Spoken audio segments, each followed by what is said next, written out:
इसमें पहला सिद्धांत था प्राकृतिक अधिकारों का सिद्धांत, यानी वह सिद्धांत जो अधिकारों को क्या मानता है, प्रकृति के लिए।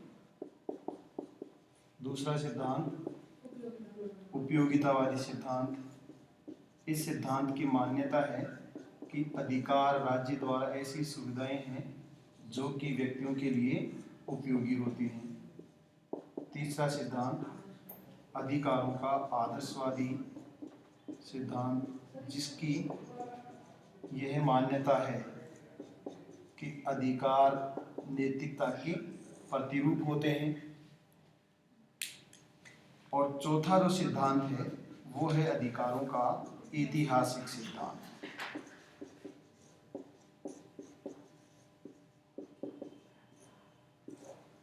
इसका मतलब है ये सिद्धांत ये मानता है कि अधिकार प्रकृति की देन होते हैं, ये सभी अधिकारों का मूल अधिकार है। इसका मतलब मान सकते हो जितने भी अधिकारों के सिद्धांत उनमें से पहला सिद्धांत कौन सा है, प्राकृतिक अधिकारों का सिद्धांत है।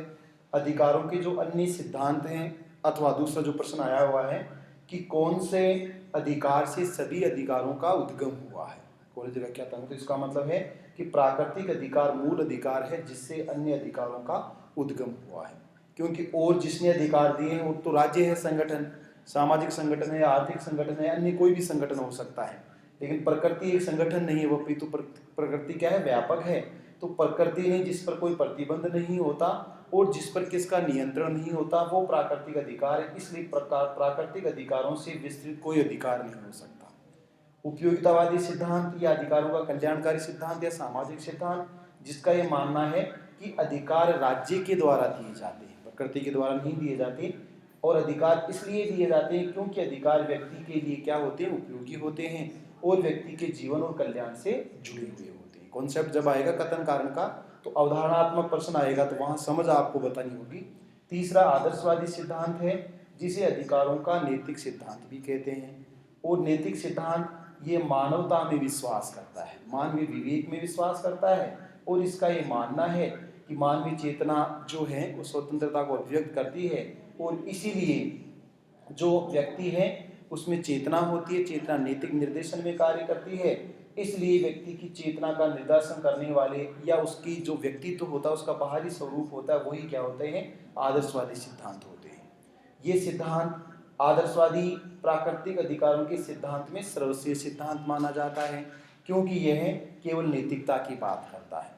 इस सिद्धांत को हम अंतर्राष्ट्रीय स्तर पर भी देख सकते हैं जहां इसको इंटरनेशनल मोरालिटी के नाम से जाना जाता है। इसका मतलब है कि राज्य के भीतर तो कानून का पालन करना दंडनीय अपराध है, अगर नहीं करते हो तो दंडनीय अपराध मिलेगा, आपको सजा मिलेगी, न्यायालय में आप जा सकते हो। हालांकि अंतर्राष्ट्रीय स्तर पर भी अंतर्राष्ट्रीय न्यायालय, न्याय का अंतर्राष्ट्रीय न्यायालय बनाया गया international court of justice Netherland में जो है, परंतु एक देश दूसरे देश और तीसरे देश जो संधि की गई है उस संधि का पालन करे ये जरूरी नहीं है। वह केवल एक आदर्श है कि आपने वेस्टफेलिया ट्रीटी पर साइन किया, आप मानो या नहीं मानो, आपने लीग ऑफ नेशन बनाया, राष्ट्र संघ बनाया और आपकी सहमति से बना, परंतु राष्ट्र संघ के आदर्शों का, सिद्धांतों का आपने पालन नहीं किया।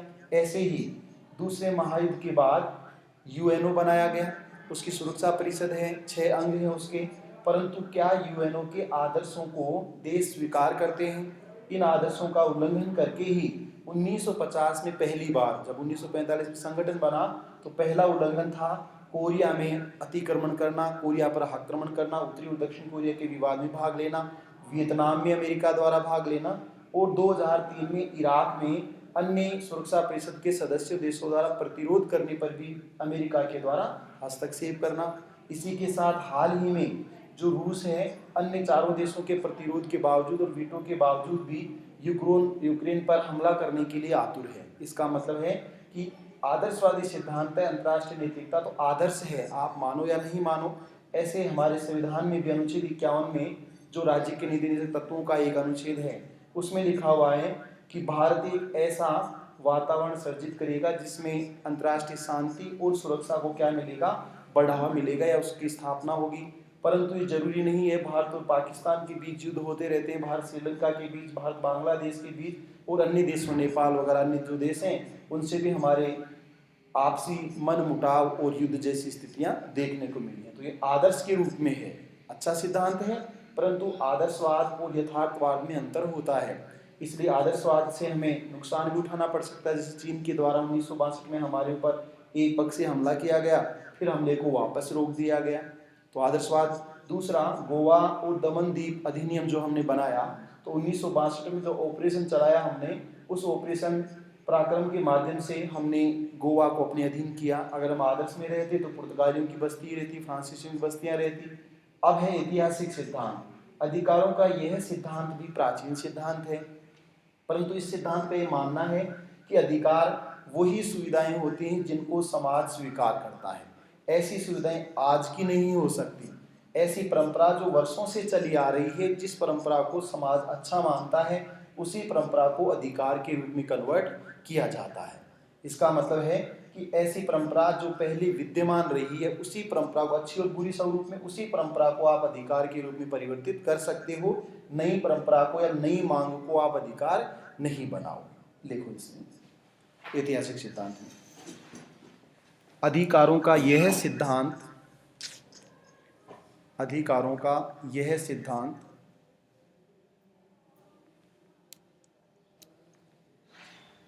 इस मान्यता में, अधिकारों का यह सिद्धांत इस मान्यता में विश्वास करता है कि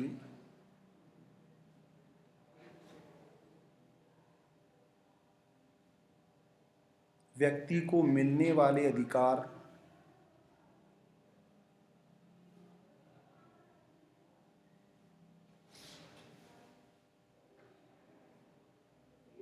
ऐतिहासिक परंपराओं की देन होते हैं।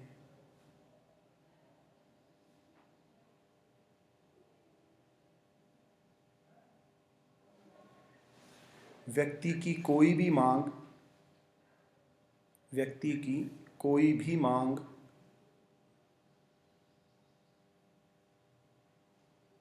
जो वर्तमान में की जाती है,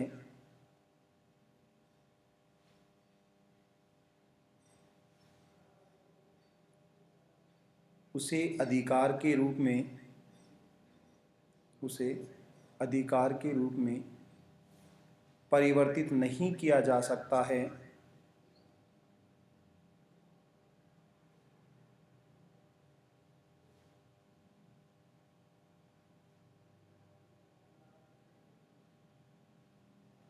इस सिद्धांत के प्रमुख समर्थकों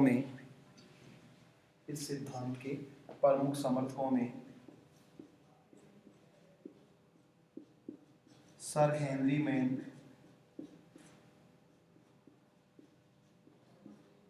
एडमंड बर्क, हॉलैंड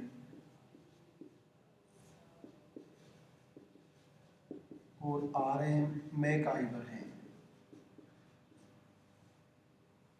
इस सिद्धांत के प्रमुख समर्थकों में sir Henry man, Edmund Burke, Holland और आर.एम. मैकआइवर हैं।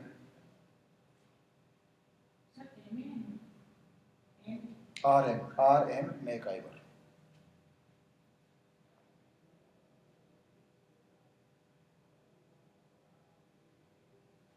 एक लाइन और लिख लो इसमें। ब्रिटिश अभिसमय अधिकारों की ऐतिहासिक सिद्धांत का, ब्रिटिश अभिसमय अधिकारों की ऐतिहासिक सिद्धांत का सबसे बड़ा प्रमाण है।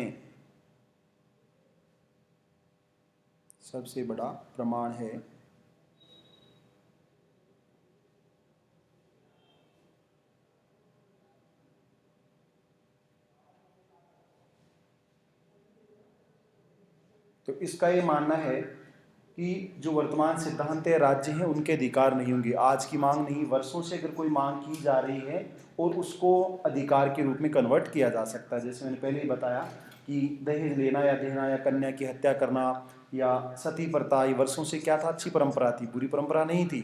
जब समाज का सहमति मिली तो ऐतिहासिक रूप से मांग की गई कि सती प्रथा को बैन किया जाए। इसलिए ये अधिकारों के ऐतिहासिक सिद्धांत का समर्थन करता है। कि उसी अधिकार को या उसी मांग को आप अधिकार में कन्वर्ट करोगे जो वर्षों तक लोग करते हैं। इसका मतलब वर्षों तक समाज सहमति रखता है, उसी मांग को आप अधिकार में कन्वर्ट कर सकते हो।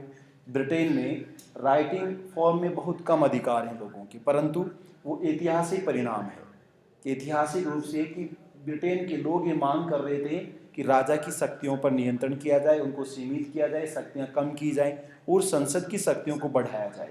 तो जब 1300 ईस्वी से 1215 में जब मैग्ना कार्टा शुरू हुआ, वहाँ से लेकर 15वीं 16वीं शताब्दी तक मांग की गई। उसके बाद 1688 में गौरवपूर्ण क्रांति हुई, जो एक शांति क्रांति थी। कोई दुर्घटना नहीं हुई, कोई हिंसा नहीं हुई, कोई प्रतिरोध नहीं हुआ। उसको इसलिए उस ब्रिटिश क्रांति को सम्मान और गौरव की क्रांति कहते हैं। ग्लोरियस रेवोल्यूशन का मतलब है ऐसी क्रांति जो गौरव को बढ़ाती है। दुनिया में ऐसी कोई क्रांति नहीं होती है जो गौरव को बढ़ाती है। जो विद्यमान व्यवस्था होती है उसमें परिवर्तन करती है। तो हो सकता है रक्त क्रांति भी हो जाए, हो सकता है लाखों करोड़ों लोगों को बलिदान देना पड़े या कुछ लोगों को बलिदान देना पड़े। जैसे भारत की क्रांति है, वर्षों तक हमने प्रतिरोध किया। 1857 की क्रांति से लेकर भारत छोड़ो आंदोलन तक अनेक गुमनाम स्वतंत्रता सेनानियों को अंग्रेजों ने मार दिया, जिसके रक्तपूर्ण बलिदान के बाद ही हमें क्या मिलती है? आज़ादी मिलती है। ऐसे ही बुल्गारिया रोमानिया की आज़ादी, यूएसएसआर की आज़ादी, चीन की आज़ादी, इन तमाम ब्रिटिश साम्राज्यवाद से आज़ाद होने वाले लोगों की जो आज़ादी है, जैसे 4 जुलाई 1776 ब्रिटिश साम्राज्य से अमेरिका आज़ाद हुआ, जो लुई 16वां था उसके शासन से फ्रांस 1789 में आज़ाद हुआ, जो जार निकोलस द्वितीय था 1917 में रूस उससे आज़ाद हुआ। ऐसे अन्य 1947 में भारत आज़ाद हुआ, 1949 में चीन आज़ाद हुआ, 1990 में नामीबिया को स्वतंत्रता मिली। ये सब किसका परिणाम है? ऐतिहासिक अधिकारों के सिद्धांत का परिणाम है कि वो वर्षों से ही मांग करते आ रहे। जैसे भारतीयों की मांग क्या, जो हमें फंडामेंटल राइट्स मिले हैं। अगर हम देखेंगे कि संविधान में हमें समानता का अधिकार क्यों रखा, सबसे पहले जो रखा है, क्या ब्रिटिशर हमें इक्वल मानते थे? क्या राजतंत्र था तब सब लोग एक होते थे? नहीं होते थे। हिंदू शासन था तब अलग असमानता थी, जब मुगल शासन था तो अलग असमानता थी, और जब ब्रिटिशर आ गए तो उसके बाद भी असमानता व्यापक थी। वह हिंदुस्तान के लोगों को या भारत के लोगों को इंसान ही नहीं मानते थे। वह काले रंग जो था चमड़ी का, उसके आधार पर बहुत ज़्यादा भेदभाव करते थे। इवन यहाँ की महात्मा गांधी जैसे जो राष्ट्रीय नेता रहे हैं, उनके साथ भी ट्रेन में, रेलगाड़ी में ऐसी दुर्घटनाएं हुई कि उनको धक्के मार के बाहर निकाल दिया गया, सिर्फ इसलिए क्योंकि वो टिकट भले ही फर्स्ट क्लास का रखते थे, परंतु उनका रंग काला था और वो भारतीय थे। इसलिए तमाम इंडियन रेस्टोरेंट जो अंग्रेज चलाते थे, उन सभी भारत में अंग्रेज़ों के रेस्टोरेंट और होटलों पर लिखा होता था कि भारतीयों का और कुत्तों का प्रवेश वर्जित है। तो उनको ट्रीट किया जाता था एज ए एनिमल। इसके अलावा जो ट्राइब्स थे, उनका प्रतिरोध करने के लिए, राष्ट्रवाद का दमन करने के लिए, वो मानव की गरिमा को भी चोट पहुंचाते थे। छुआछूत तो करते ही थे, इसमें तो कोई शक नहीं है। असमानता का बिहेव करते थे, इसमें भी शक नहीं है। 1857 क्रांति में ये भी कहा गया कि उच्च पदों पर भारतीयों को लिया जाए। 1883 का मैंने बिल विवाद बताया कि जातीय न्याय व्यवस्था में जाति भेदभाव किया जाता था, ये अंतर तो था ही था साथ में। इसके अलावा कि जब वो भारतीय को मार देते थे तो अनेक स्थानों पर उन्होंने हिंदुस्तान के लोगों को मारकर पेड़ों से उल्टा लटकाया। जो आर्टिकल 21 में हमने अभी अधिकार दिया है कि व्यक्ति की गरिमा का भी अधिकार है, प्राण और दैहिक स्वतंत्रता का अधिकार, तो वो अधिकार। इसके अलावा अनुच्छेद 19 से 22 तक हमने स्वतंत्रता का अधिकार दिया संविधान ने, तो वह पहले नहीं था, क्योंकि स्वतंत्रता का अधिकार नहीं होने से या प्रेस का अधिकार नहीं था। इसीलिए बाल गंगाधर तिलक को बहुत से लोगों को सजाएं हुई, परंतु तिलक की सज़ा सबसे लंबी थी, जिसमें 1.5 साल, और दूसरी बार 6 साल के लिए उन्हें काले पानी की मांडली जेल में सजा दी गई, सिर्फ इसलिए क्योंकि उन्होंने केसरी में ब्रिटिश साम्राज्य के खिलाफ लिखा है। और खिलाफ भी नहीं लिखा, उनकी जो अव्यवस्था थी या जो सच्चाई थी जनता के सामने लाने का प्रयास उन्होंने किया, परंतु ये अधिकार नहीं था। लेकिन इतनी लंबी लड़ाई के बाद हमें ये अधिकार मिले हैं, जिनको आप समानता का अधिकार कहते हो, जिसको स्वतंत्रता का अधिकार कहते हो। बड़े स्तर पर दास प्रथा, ब्रिटिश भारत से दासों का व्यापार होता था अफ्रीका की तरफ। जो आप गांधी आपने पढ़ा होगा कि 1893 कंपनी का केस लड़ने लगे दादा अब्दुल्ला कंपनी का, परंतु 21 वर्षों तक वहाँ ब्रिटेन में रहे। तो भारतीयों को बड़े स्तर पर जहाज़ों में भर कर ले जाया जाता था। दास जो प्रणाली थी बड़े स्तर पर थी। इसका मतलब मानवीय अंगों का और मानवों का ही व्यापार होता था। उस व्यापार को रोकने के लिए हमारे संविधान ने अनुच्छेद 23 और 24 में हमें क्या दिया है? शोषण के विरुद्ध और मानवीय अंगों के दुर्व्यापार के विरुद्ध अधिकार दिया है। अनुच्छेद 25 से 28 तक केवल ईसाइयों को ऐसी स्वतंत्रता थी, हमें नहीं थी, परंतु अब वह 25 से लेकर 28 तक सभी प्रकार की स्वतंत्रता दी गई है। यहाँ तक कि जो समानता का अधिकार के साथ साथ हम 29 और 30 की बात करें, शिक्षा प्राप्त करने का अधिकार सबको नहीं था। कुछ सीमित विश्वविद्यालय थे, वहाँ कुछ लोग ही अध्ययन कर सकते थे। इसके अलावा जो ICS IAS जिसको आज कहते हैं उसकी एग्जाम होती थी, वो पहले ब्रिटेन में होती थी और फिर बाद में भारत में होने लगी। फिर भी उसमें भेदभाव किया जाता था कि जैसे SN सत्येंद्रनाथ बोस है या सुंदर बनर्जी है, ऐसे लोगों को सिर्फ इसलिए निकाल दिया कि घुड़सवारी नहीं आती थी या वो इंडियन थे, इसलिए उन्होंने ऐसा बिहेव किया। और जब भारत के लोग ब्रिटेन में रहते थे तब तो भेदभाव नहीं करते थे, जैसे गांधी रहा, तमाम तरह के लोगों ने ब्रिटेन जाकर वकालत भी की, जवाहरलाल नेहरू वगैरह सब लोग। और जब वो भारत में आते हैं, अम्बेडकर वगैरह सब, तो उनसे वो क्या करते हैं, इनइक्वल ट्रीट करते हैं, असमानता का व्यवहार करते हैं। तो इसलिए ये सब जो हमें अधिकार मिले हैं वैसे नहीं, इसलिए तो कहते हैं भारतीय संविधान ऐतिहासिक विकास का परिणाम है, हिस्टोरिकल डेवलपमेंट हुआ, उसका इतिहास की जो क्रमबद्ध विकास था, ग्रेजुअल डेवलपमेंट, उसके बाद हमें ये अधिकार मिले हैं। इसलिए इन सब लोगों का कहना है कि अधिकार क्या है, वो ऐतिहासिक विकास का परिणाम है, ये कहना चाह रहे हैं। तो इसलिए ऐसा नहीं है, इतिहास से मांग चलती आई, आपको आज़ादी मिली। किसको आज़ादी मिली? आज़ादी दी नहीं अंग्रेजों ने। जब आपने लगातार संघर्ष किया तब आपको 1857 से लेकर प्लासी युद्ध से लेकर जब 1942 में आपने आंदोलन किया, द्वितीय महायुद्ध हुआ, उसके बाद भारत को क्या मिली? आज़ादी मिली। तो इसलिए अधिकार जो मिले हुए हैं आज लोगों को, वो ऐतिहासिक विकास का परिणाम है, अचानक उनको अधिकार नहीं दिए गए। नेक्स्ट, अधिकारों का कानूनी सिद्धांत। कानूनी अधिकारों का सिद्धांत। कानूनी अधिकारों का सिद्धांत, थ्योरी ऑफ लीगल राइट्स, कानूनी अधिकारों का सिद्धांत।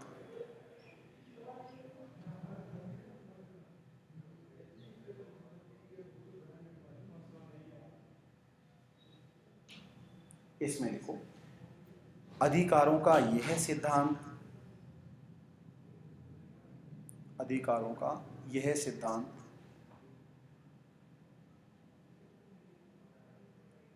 इस मान्यता पर आधारित है कि, अधिकारों का यह सिद्धांत इस मान्यता पर आधारित है कि अधिकार राज्य के द्वारा, अधिकार राज्य के द्वारा नागरिकों को प्रदान किए जाते हैं, अधिकार राज्य के द्वारा नागरिकों को प्रदान किए जाते हैं और ऐसे अधिकार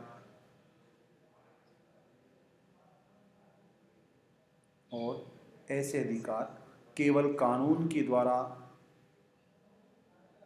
प्रदत्त होते हैं, कानून को अंडरलाइन कर देना, और ऐसे अधिकार केवल कानून के द्वारा प्रदत्त होते हैं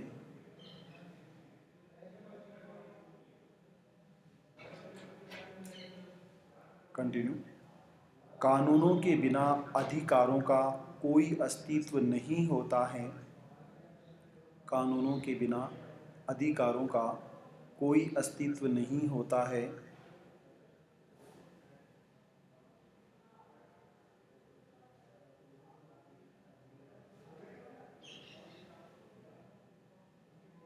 इस सिद्धांत के अनुसार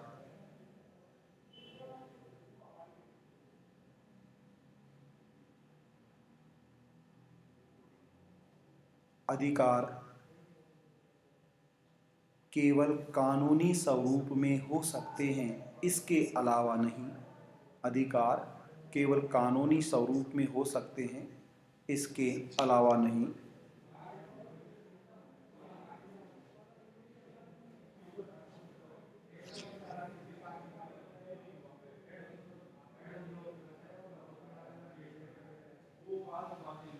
इस सिद्धांत के प्रमुख समर्थक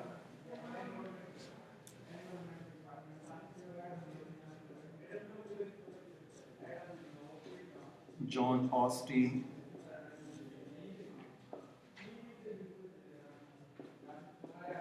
जेरेमी बेंथम,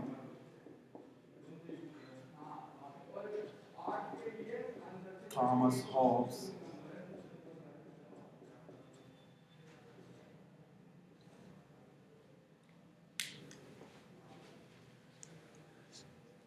इस सिद्धांत के प्रमुख समर्थक जॉन ऑस्टिन, जेरेमी बेंथम और थॉमस हॉब्स हैं।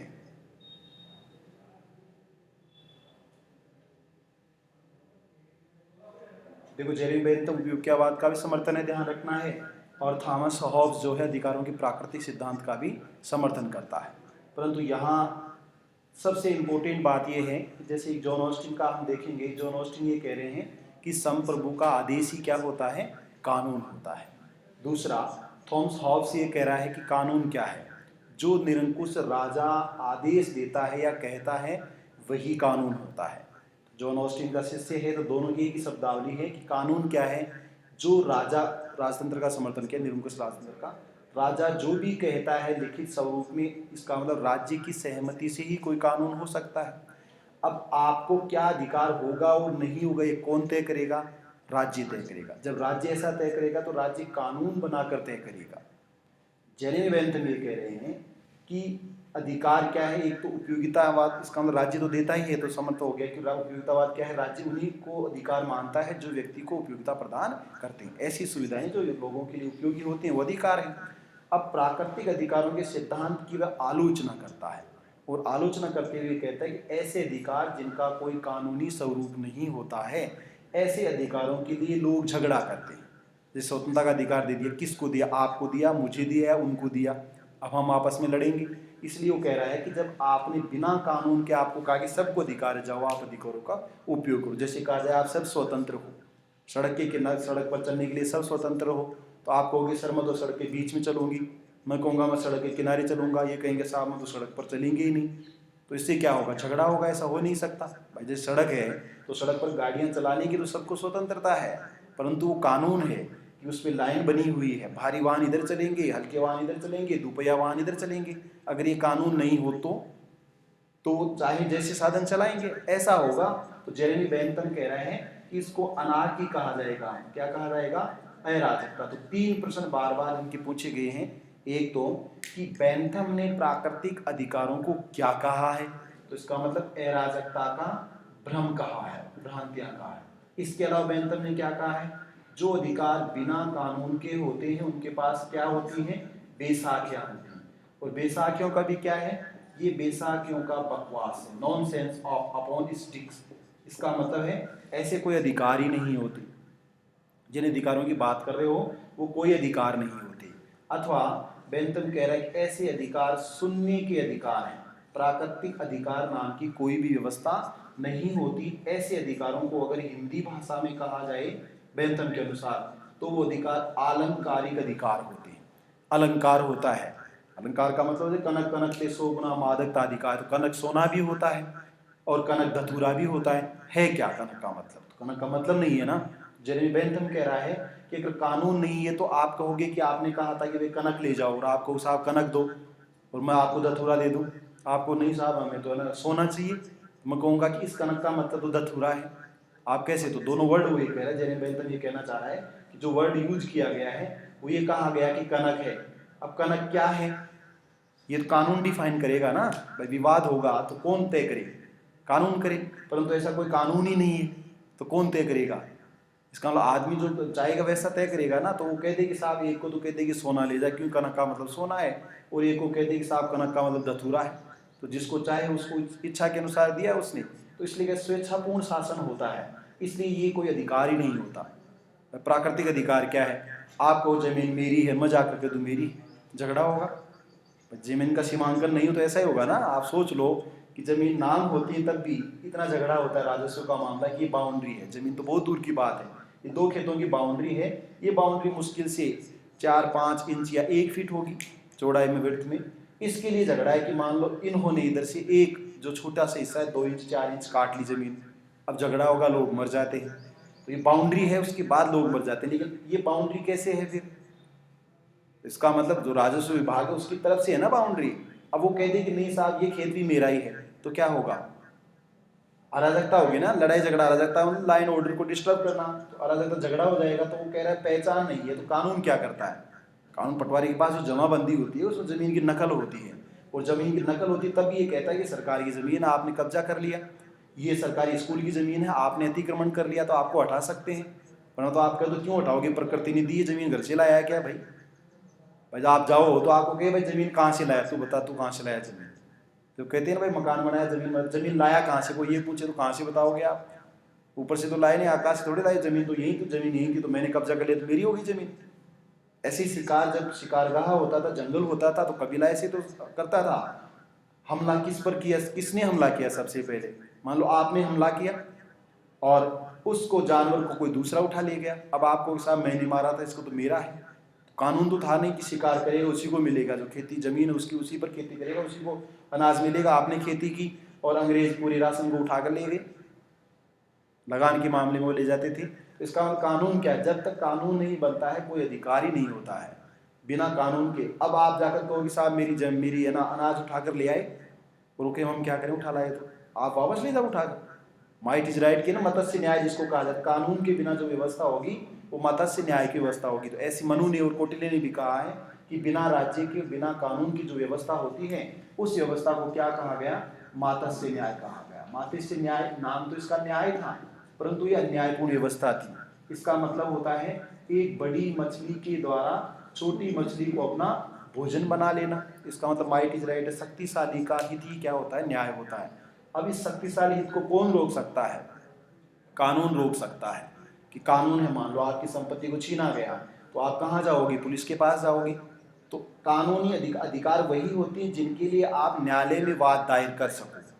मान लीजिए तो व्यक्ति ने व्यक्ति के अधिकारों का हनन किया, अगर राज्य आपका हनन करे तो मान लीजिए आपकी जमीन छीन ली या आपके साथ कोई क्राइम हो गया, हमारे साथ कोई क्राइम हो गया और मैं पुलिस थाने में जाता हूँ, रिपोर्ट लिखवाता हूँ और वो नहीं लिखी रिपोर्ट तो जिसको कहते हैं रक्षक की भक्षक बन जाता है। वो पैसे मांग ले तो, या वो कह देने नहीं जाओ यहाँ से, कोई रिपोर्ट नहीं लिखेंगे, या वो ही शोषण करने लग जाए तो कुछ नहीं हो सकता। पैसे मांग लिया, शोषण करना, ये रिश्वत लेने लग गया, अब कहाँ जाओगे? तब आपके पास कोर्ट ही तो बचता है कि एफआईआर, जब एक सामान्य प्रक्रिया है कि पुलिस थानों में जब एफआईआर नहीं लिखी जाती, हालांकि कंपल्सरी कर दिया गया, तो आप नॉर्मली 90% वो नहीं लिखते हैं, आप जाते हो कोर्ट के पास। फिर वकील क्या करता है? एफआईआर दर्ज करवाता है। तो वकील तुरंत बताता है ना, वकील तो साथ जाएगा। तो कानून, वकील से क्यों डरता है? पुलिस वाला इसलिए डरता है कि वकील कानून जानता है, पर कानून बनाया हुआ इसलिए जानता है ना। अगर आप और मैं लोग दोनों कानून जानते तो हमारी भी एफआईआर हम करा सकते थे, उसको 2-4 धाराएं बताते, इतने में वो दर्ज कर देता। और वो कहते क्या कोई झगड़ा नहीं, ऐसे होता रहता है, ऐसे कोई एफआईआर थोड़ी होती है, उसकी जवाब होगा, बुला लेते हैं, रवि बात कर लेते हैं, गुस्से में कह दिया होगा, ऐसा नहीं हो सकता, ऐसे नॉर्मली चीज़ें होती हैं। तो इसलिए जॉन ऑस्टिन, जेरेमी बेंथम और हॉब्स कह रहे हैं कि अधिकार वही हैं जो कानून ने आपको दिए हैं। जो अधिकार कानून ने दिए नहीं वो आपके हैं ही नहीं, वो आपसे कोई भी छीन लेगा, आप क्या कर लोगे? उसका कुछ नहीं कर सकते। तो इसलिए अधिकारों का स्वरूप कानूनी होता है और ऐसे अधिकारों के लिए आप कोर्ट में जा सकते हैं तो ही ऐसा होगा, अन्यथा राज्य जब अधिकारों का हनन करता है तो आप कुछ नहीं कर सकते। जैसे आज अखबार में लिखा हुआ था कि पुलिस कस्टडी में, इधर आसपास का मामला था शायद जवाहर सर्किल, पुलिस कस्टडी में आत्महत्या कर ली। तो ये कानूनी अधिकार है कि अगर पुलिस कस्टडी में ले जाती है तो उसका मतलब पुलिस की अभिरक्षा में वो व्यक्ति है। भाई घर में रहता है तो घर वालों पर आरोप है आत्महत्या की, जो भी है। अगर पुलिस की कस्टडी में तो घर वालों के पास नहीं है, अब उसको कोई मार भी जाता है, ऐसा हो सकता है कोई आगे मार जाए, या अगर खुद मर जाता है तो केस किसके ऊपर चलता है? पुलिस के ऊपर चलता है।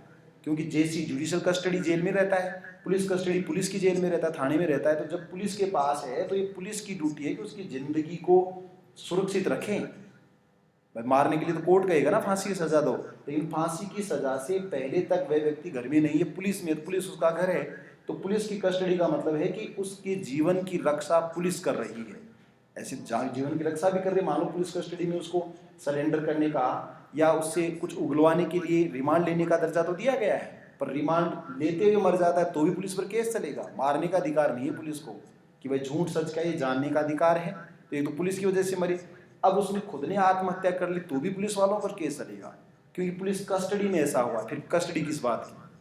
भैया तो वो खुद मर गया, कोई दूसरा भी आकर मार जाता तो फिर तो कहते हैं कि कानून की रक्षा कैसे है? आमजन में अपराधी में डर और आमजन में विश्वास कैसे होगा? कि आप वो मान लो कोई मारना चाहता था, आपने पुलिस में बंद कर दिया, आपको अंदर पुलिस में आकर मार जाए तो, जैसे फिल्मों में होता जेल में आकर ही मार गया ना, फिर पुलिस क्या कर रही है? इसलिए बेंथम ये कह रहा है ये जो हैं प्राकृतिक अधिकार हैं वो अराजकता की भ्रांतियां हैं, ये बैसाखियों के ऊपर बकवास है। तो अलग टर्म भी आ सकता है, ये तो 3 टर्म तो उसने पूछ ली 3 बार में, किसने कहा? एक तो बेंथम ये हो गया, और किस अधिकार के प्रतिरोध में किया? प्राकृतिक अधिकार। कौन से अधिकारों को अराजकता की भ्रांति कहा है? प्राकृतिक अधिकारों को। बैसाखियों पर बकवास किसको कहा है? प्राकृतिक अधिकारों किसने कहा है? बेंथम ने। बेंथम ने क्या कहा है? तीनों में से एक होगा। बेंथम ने उन्हें शून्य कहा है, या अलंकारिक उपवास कहा है, या अराजकता की भ्रम कहा है, बैसाखियों पर बकवास कहा। इसके अलावा ऑस्टिन और थॉमस हॉब्स क्या कह रहे हैं कि प्राकृतिक अधिकार प्रकृति की अवस्था में तो थे, लेकिन राज्य के बिना। तो प्राकृतिक अधिकार का तो समर्थन करता है ये, लेकिन तब करता है जब कानून नाम की कोई व्यवस्था नहीं थी, राज्य नहीं था ना। मैंने यही बताया आपको कि लोग आपस में लड़ रहे थे, झगड़ा कर रहे थे, एक दूसरे को मार रहे थे, तो जीवन का अधिकार ही नहीं था ना उनको। जब राज्य बना तो राज्य ने एक अधिकार दिया लोगों को, जीवन का अधिकार। जॉन लॉक कह रहा है कि 3 अधिकार दिए, जीवन का भी दिया, स्वतंत्रता का भी दिया और संपत्ति का भी दिया। रूसो कह रहा है कि सारे अधिकार दिए। तो राज्य आया तो राज्य ने दिए ना अधिकार। इसका मतलब होप्स ही नहीं, जॉन लॉक भी इसका समर्थन करता है और रूसो भी इसका समर्थन करता है अधिकारों कानूनी सिद्धांत का, क्योंकि तीनों ये कह रहे हैं कि अधिकार तो प्राकृतिक हैं, परंतु ऐसे प्राकृतिक अधिकारों को देता कौन है? राज्य देता है, कानून देता है। तो राज्य नहीं होगा तो अधिकार तो पहले भी थे उनके पास, परंतु लोग कह रहे हैं कि अधिकार थे, लेकिन अधिकार लड़ रहे थे दोनों, एक ही चीज पर दोनों का अधिकार। जैसे मोबाइल है, ए ने भी कहा मोबाइल मेरा है, बी ने भी कहा मोबाइल मेरा, प्रकृति की देन है मान लो ये। तो अभी पेड़ पर दोनों ने हक जताया, एक जमीन पर दोनों ने हक जताया, तो किसको दोगे आप? ऐसी कोई व्यवस्था नहीं थी कि साहब ये जमीन इसके नाम थी। नाम कहाँ थी? नाम करने वाली कोई संस्था ही नहीं थी। नाम तो तब होती है जब राज्य नाम की संस्था आए, वो संस्था लिखती है, नाम करती है। तो आज जो हमारे नाम है, जमीन वगैरह, हमारा नामकरण जो सब है, किसने किया है? आपके माता पिता ने नाम रख लिया, उसको तो राज्य मानता ही नहीं। आपका तो कुछ भी नाम हो सकता है, मेरे बेटे का नाम हैप्पी है, पर हैप्पी तो कोई नाम नहीं है रजिस्टर्ड में। जो पंजीकरण है उसमें नाम है, मान से उसका नाम क्या है? नाम तो रजिस्टर यही माना जाएगा ना। आप स्कूल में जाकर पूछो साहब इस नाम का, कोई रहता ही नहीं, इस नाम का है ही नहीं। नाम क्या है उसका? तो रजिस्ट्रेशन होता है जन्म का पंजीकरण। ऐसे डेथ सर्टिफिकेट भी होता है, ऐसे मैरिज रजिस्ट्रेशन भी होता है। तो मैरिज रजिस्ट्रेशन भी विवाह पंजीकरण बता रहे हैं ना, ए नाम का व्यक्ति है, बी नाम की महिला है, और रजिस्ट्रेशन नहीं है तो आपको मानेगा नहीं। आपका तो शादीशुदा नहीं मानेगा राज्य, आपके कहने से क्या है? आपकी वेशभूषा से, कपड़ों से राज्य नहीं मानता ना, राज्य को सर्टिफिकेट चाहिए। तो सर्टिफिकेट क्या है? वो कानूनी स्वरूप है। ऐसे तो कोई भी कह सकता है कि हम शादीशुदा हैं भाई, ऐसे कोई क्यों माने? ये मेरे माता पिता हैं, ऐसा कोई क्यों माने? नहीं मान सकता ना। इसलिए कानूनी अधिकारों का सिद्धांत ही सही सिद्धांत जो ये कहता है, जो प्रूफ रखता है, सत्यापन रखता है, वेरिफिकेशन करता है, और ये बताता है कि अधिकार वही है जिनके लिए कानून एक्टिवेट होता है। जिस अधिकार की रक्षा के लिए आप न्यायालय में जा सकते हो, वही अधिकार सही सच्चा अधिकार होता है, उसको कानूनी अधिकार कहते हैं। नेक्स्ट लाइन लिखो। जेरेमी बेंथम ने प्राकृतिक अधिकारों की आलोचना करते हुए कहा है कि जेरेमी बेंथम ने प्राकृतिक अधिकारों के सिद्धांत की आलोचना करते हुए कहा है कि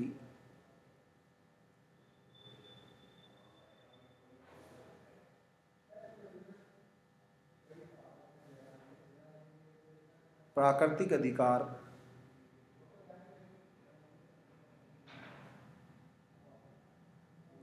अराजकता की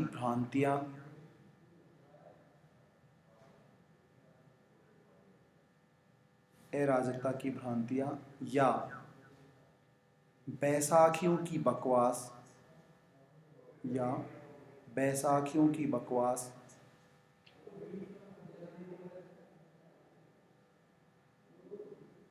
अथवा आलंकारिक अधिकार हैं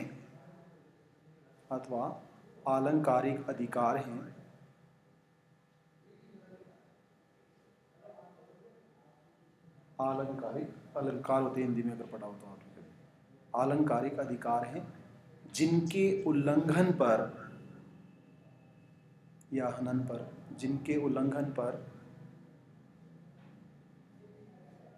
न्यायालय रक्षा नहीं करता है।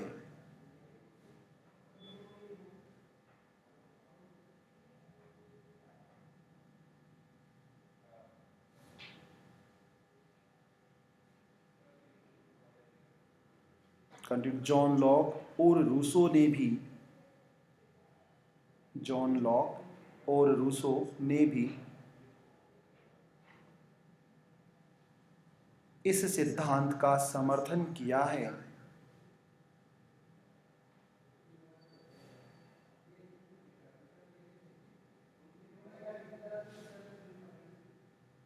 क्योंकि वे अधिकारों को प्राकृतिक तो मानते हैं, क्योंकि वे अधिकारों को प्राकृतिक तो मानते हैं, परंतु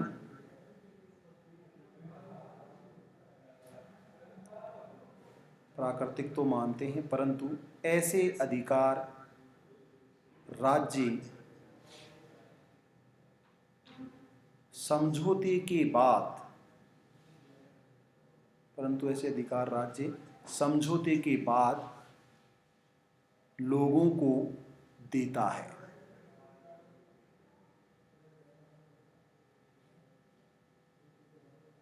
देखो ऐसा कई बार ऐसा प्रश्न आता है कि अधिकारों के ऐतिहासिक सिद्धांत कौन समर्थक नहीं है, तब आपको ध्यान रखना मूल समर्थक और जो आंशिक समर्थन करते हैं। तो यहाँ जो थॉमस हॉब्स और लॉक रूसो है, मैंने ये कहा, इन्होंने कहा कि अधिकार प्राकृतिक होते हैं, ये समर्थन भी कर रहे हैं प्राकृतिक अधिकारों का, लेकिन ये कह रहे हैं कि प्राकृतिक अधिकार व्यवस्थित नहीं थे। कैसे? हॉब्स के अनुसार जीवन का अधिकार तो दिया था प्रकृति ने कि सब जिंदा रहे, परंतु उन लोगों को दूसरे लोग मार रहे थे। हर व्यक्ति के हाथ में तलवार थी, अब या तो मैं आपको मार दूं या आप मुझे मार दो, एक को मारना पड़ेगा, तो एक का तो अधिकार चला गया ना, हो सकता है दोनों भी मारे जाएं इस प्रयास में। तो जीवन का अधिकार हॉब्स ने कहा, जॉन लॉक कह रहा है जीवन का अधिकार। अब जब जीवन है तो उसको चलाने के लिए उसको स्वतंत्रता भी चाहिए ना, व्यक्तित्व का विकास करने के लिए, और स्वतंत्रता है तो उसको संपत्ति भी चाहिए, रूसो कह रहे सभी। तो अब जब प्राकृतिक अवस्था थी तो उसमें अच्छी व्यवस्था नहीं थी, लॉक के अनुसार अच्छी व्यवस्था थी पर न्यायप्रिय व्यवस्था नहीं थी, और रूसो के अनुसार जंगली अवस्था थी, उदात वंचर की व्यवस्था थी, लेकिन वहां जनसंख्या कम थी और जमीन खूब थी। एक व्यक्ति ने कहा कि ये जमीन मेरी है, तो ठीक है, कोई उसको नहीं कहेगा, दूसरी खूब जमीन पड़ी थी, दूसरी ले लो, छोड़ देता था। उनमें झगड़ा, जनसंख्या कम होने से, विज्ञान तकनीक का विकास कम होने से जमीनी खूब थी, जंगल खूब थे, परंतु जनसंख्या ज्यादा हो गई, इसलिए एक ही जमीन के टुकड़े के दो मालिक बनने लग गए। इसलिए राज्य की, जब राज्य बन गया तो राज्य ने क्या अधिकार दिया? राज्य ने जीवन का अधिकार दिया। राज्य ने तीनों अधिकार लोक के अनुसार दिए, जीवन का अधिकार, संपत्ति स्वतंत्रता का अधिकार दिया, रूस के अनुसार सभी अधिकार दिए जो सामान्य इच्छा कहती है। तो ये प्राकृतिक प्रकृति के तो समर्थक हैं, परंतु तब समर्थन करते हैं जब राज्य बन गया। इसलिए मैंने आपको लिखाया है कि राज्य ने अधिकार तो दिए हैं, प्राकृतिक हैं, परंतु वो समझौते के बाद में लोगों को दिए हैं। तो जब समझौता हो गया तब तो राज्य बन गया, और जब राज्य अधिकार देता है तो ऐसे प्राकृतिक अधिकारों का समर्थन किया है जो कानूनी होते हैं। तो अब जब राज्य ने दे दिया तो प्राकृतिक अधिकार नहीं है। जैसे मैंने कहा व्यक्ति है, व्यक्ति को जो अधिकार दिया भारतीय संविधान ने, तो अस्पृश्यता का अंत जो अधिकार है वो प्रकृति का अधिकार है, कि प्रकृति आपसे भेदभाव नहीं करती, कि प्रकृति जानती नहीं आपका रंग कैसा है, जाति कौन सी है, भाषा कौन सी है, क्षेत्र कौन सा है। प्रकृति वर्षा वैसे ही करती, नार्वे में जैसे बरसात करती है वैसे हिंदुस्तान में बरसात करती है, वैसे ही अफ्रीका में बरसात करती है। वो बादल ऐसे बरसात करते हैं, एनवायरमेंट के हिसाब से करते हैं, कोई भेदभाव नहीं करते। इसलिए कह रहे हैं कि प्रकृति कोई भेदभाव नहीं कर रही। जब ऐसे अधिकारों को हमने दे दिया तो हमारा अधिकार तो प्राकृतिक भी है, परंतु अधिकार कानूनी है। ऐसे मैंने लिखा यहाँ 1776 में declaration of America freedom, declaration of liberty की बात आई तो स्वतंत्रता की घोषणा की, तो उनका अधिकार है। जेफरसन ने कहा कि व्यक्ति जन्म से स्वतंत्र होते हैं, तो जब जन्म से बराबर होते हैं, ऐसे फ्रांस की क्रांति 1789 में कहा गया कि अधिकार केवल नागरिकों के नहीं होते, क्योंकि उस समय नागरिक अधिकार और राजनीतिक अधिकारों में अंतर होता था। 18वीं शताब्दी की बात बता रहा हूँ, उस समय अलग अलग होते थे, फिर नागरिक और पॉलिटिकल दोनों को मिला दिया गया, अब अलग अलग अधिकार नहीं है। तो उस समय फ्रांस की व्यवस्था में ये कहा गया कि व्यक्तियों के भी अधिकार होंगे और लोगों नागरिकों के भी अधिकार होंगे। तो नागरिक तो फ्रांस के हो गए, उनके नागरिक अधिकार होंगे, और व्यक्ति पूरी दुनिया के हो गए, उनके व्यक्तिगत अधिकार होंगे। और जब हम 20वीं शताब्दी में आ गए, मध्य में 1948 की बात कर रहा हूँ, तो मध्यावधि 20वीं सदी के मध्य में यूएनओ ने ये कहा कि मानव को अधिकार होंगे। वो व्यक्ति है, मानव का मतलब व्यक्तियों के अधिकार, नागरिकों के नहीं है। नागरिक तो यूएनओ का है, तो वही था, नागरिकता देता ही नहीं वो। यूएनओ का मतलब पूरी दुनिया के जितने उनके मेंबर हैं, तो अब मेंबर नहीं है, मानव तो वहां भी होंगे ना, तो मानव महिला और पुरुष दोनों हैं, तो मानव के अधिकार, तो मानव के लिए उसने सार्वभौमिक घोषणा की, universal declaration of human rights by UNO 10 दिसंबर 1948 को उसने पूरी दुनिया में इसकी घोषणा की। इसलिए प्रतिवर्ष 10 दिसंबर को अंतर्राष्ट्रीय मानव अधिकार दिवस मनाया जाता है। पृथ्वी ग्रह पर जहाँ भी मानव रहते उन मानव के अधिकार हैं। क्या अधिकार है जो मैंने बताया? अलग अलग सामाजिक सांस्कृतिक तो हैं, 4 अधिकार बेसिक जो बताए हैं। जीवन का अधिकार, जिंदा रहने का अधिकार, गरिमा का अधिकार, स्वतंत्रता का अधिकार और समानता का अधिकार। इसका मतलब चाहे अमेरिका का व्यक्ति हो चाहे भारत का व्यक्ति हो, आप ऐसे भेदभाव नहीं कर सकते कि अमेरिका का इसलिए हिंसा करो। जैसे होता है ना, मैंने कहा नस्ली भेदभाव, ऑस्ट्रेलिया में हमारे खिलाड़ी खेल रहे हैं तो ऑस्ट्रेलिया में खेल रहे हैं तो वो भी मानव हैं, और भारत के लोग खेल रहे हैं वो भी मानव हैं। तो ऐसा थोड़ा कि विराट कोहली तो बंदर हो गया और ऑस्ट्रेलिया का जो सेनवान है वो इंसान हो गया, ऐसा थोड़ा हो सकता है। ऐसे वेस्ट इंडीज़ के लोग बेचारे जो काले रंग के हैं वो भारतीयों के साथ खेल रहे हैं तो वो तो है ना बंदर हो गए, भारत के लोग है ना इंसान हो गए, ऐसा नहीं हो सकता। तो इसका ऐसे पाकिस्तान के लोग, भारत के लोग, या जिनमें कलर का जो मैंने डिफरेंस बताया, वेस्ट अफ्रीका दक्षिण अफ्रीका की टीम में वाइट कलर के लोग हैं और बाकी वेस्ट इंडीज़ के ब्लैक कलर के लोग हैं। पर भारत और वेस्ट इंडीज़ और दक्षिण अफ्रीका में भी भेदभाव होता है, दक्षिण अफ्रीका और भारत में भेदभाव होता है, फिर ऑस्ट्रेलिया और भारत में भेदभाव होता है, फिर ऑस्ट्रेलिया और पाकिस्तान में भेदभाव होता है। वो केवल कलर के आधार पर है क्योंकि बाकी देशों के लोग हैं वो काले हैं। लेकिन ऐसा नहीं होता, कभी आपने देखा नहीं होगा कि ब्रिटेन और ऑस्ट्रेलिया के लोग भेदभाव कर रहे हो कलर के आधार पर। उस लिबर्टी के आधार पर भेदभाव कर सकते हैं। ऑस्ट्रेलिया ब्रिटेन का गुलाम रहा हुआ है, अभी भी कॉमनवेल्थ में मानता है, परंतु दक्षिण अफ्रीका की टीम और ब्रिटेन की टीम खेले कभी भेदभाव नहीं हो सकता। भारत और पाकिस्तान की टीम खेले रंग के आधार पर कभी भी भेदभाव नहीं हो सकता। परंतु श्रीलंका और भारत खेलें तो, वेस्ट इंडीज और भारत खेलें तो वो कम काले, वो ज़्यादा काले हैं, ये कम काले हैं भारतीय, तो और ज़्यादा भेदभाव हो गया। ऐसे अमेरिका में, जो अमेरिका का दक्षिणी हिस्सा है, बराक ओबामा जो राष्ट्रपति वहाँ से आता है, और उत्तरी हिस्सा है, तो उत्तरी हिस्सा हमेशा भेदभाव करता है उनसे, क्योंकि उधर के लोग हैं ना काले हैं और उनका मानना है अफ्रीका से यहाँ से आए हुए लोग हैं। आज की तारीख में वहाँ डिस्क्रिमिनेशन होता है, परंतु इस डिस्क्रिमिनेशन रोकता कौन है? प्रकृति ने तो सबको अलग बनाया, प्रकृति भेदभाव नहीं करती काले गोरे हो, लेकिन कानून अब क्या कर रहा है, इसको भेदभाव को मिटाने की कोशिश कर रहा है। अब अंतर तो ऐसा तो कर नहीं सकता गोरे लोगों को काला बना दे, काले लोगों को गोरा बना दे, परंतु रंग के आधार पर आप भेदभाव नहीं करोगे, कानूनी अधिकार है, इसलिए सच्चे अधिकार कानूनी अधिकार ही होते हैं, इनका यह मानना है। नेक्स्ट लिखो, अधिकारों का समन्वयवादी, ये तो है सिद्धांत, समन्वयवादी दृष्टिकोण, अधिकारों का समन्वयवादी दृष्टिकोण सिद्धांत नहीं है, केवल उनका एक आइडिया है अधिकारों के बारे में, उस आइडिया पर हम चर्चा करेंगे। अधिकारों का दृष्टिकोण, देखो सिद्धांत इसलिए नहीं हो पाए क्योंकि जब हम सिद्धांत की बात करते हैं, उपागम की बात करते हैं, अप्रोच की बात करते हैं तो अलग अलग होता है, तो थ्योरी से थोड़ी सी शिथिलता रखते हैं। इसलिए पहला दृष्टिकोण है लॉस्की का, हेराल्ड लॉस्की का समन्वयवादी दृष्टिकोण, समन्वयवादी दृष्टिकोण।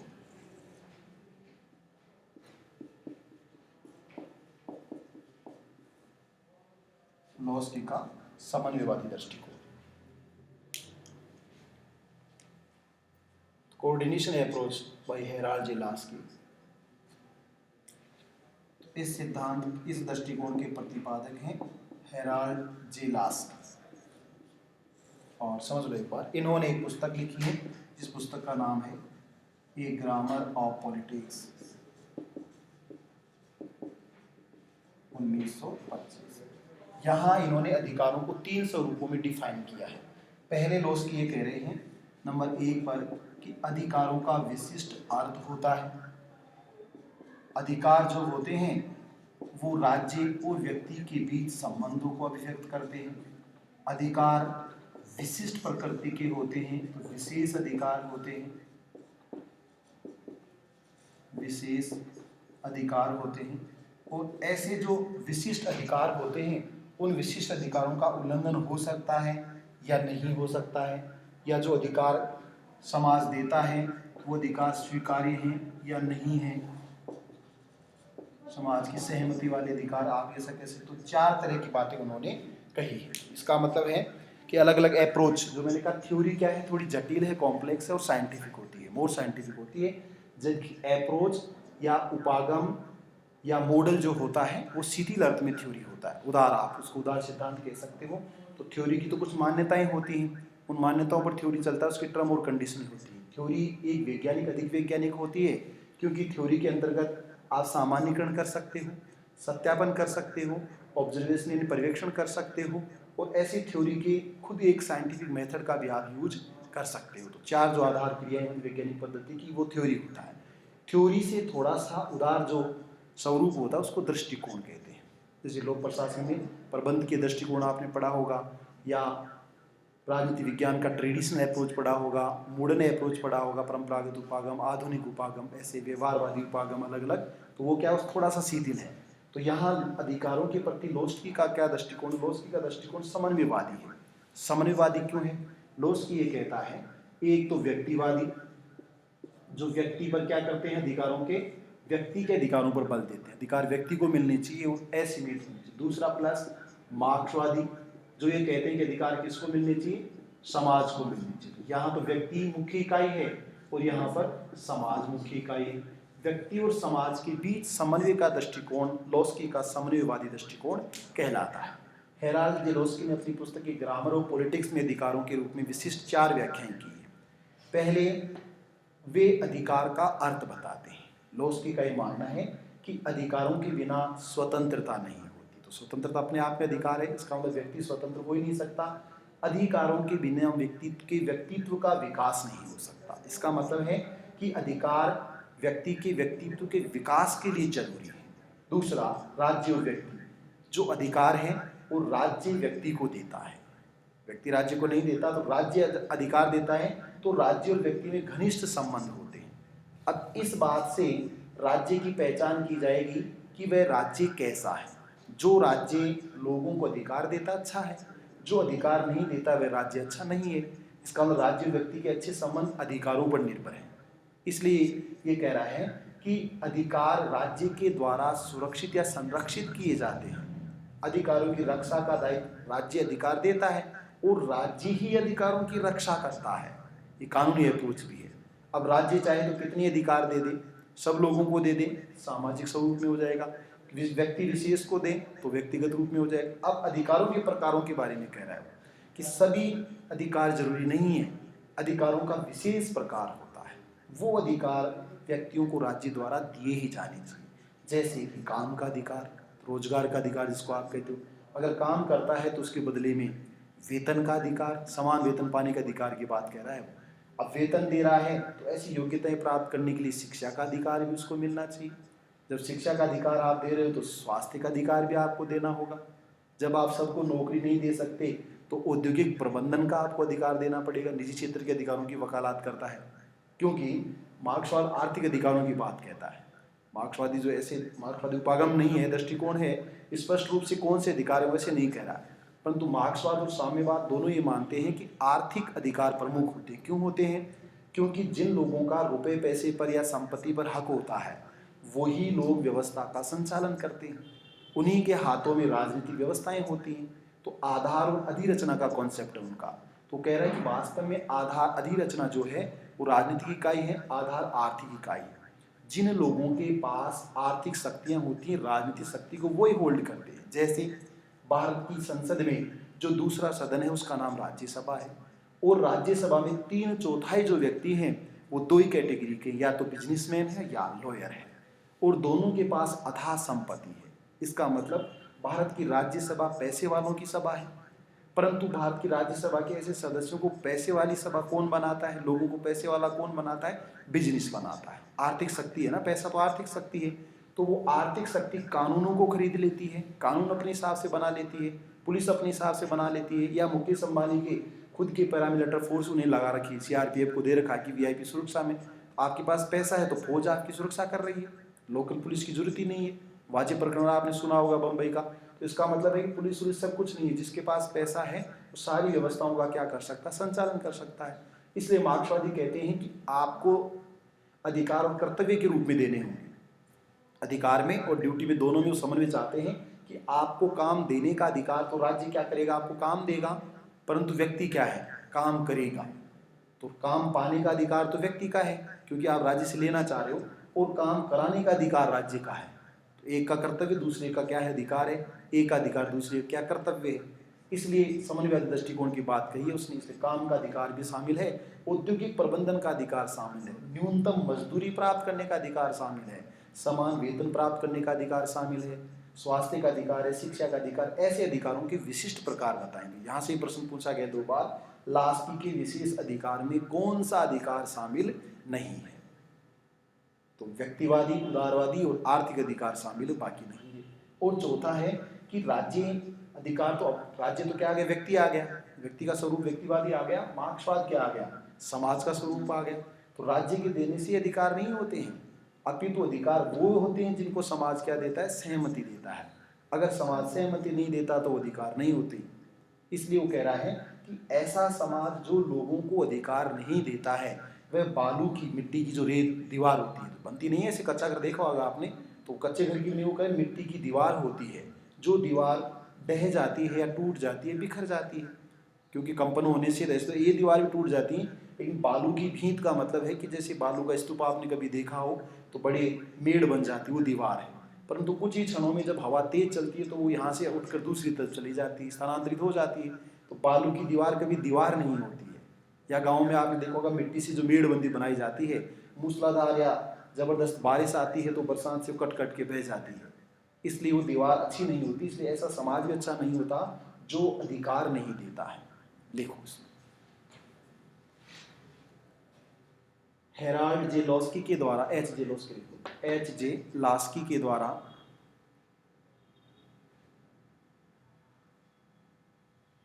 व्यक्तिवादी डैश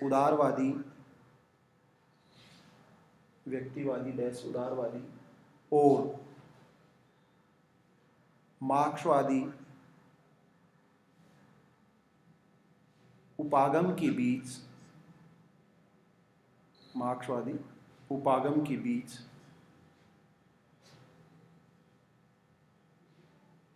समन्वय का कार्य किया है, अतः लास्की के उपागम को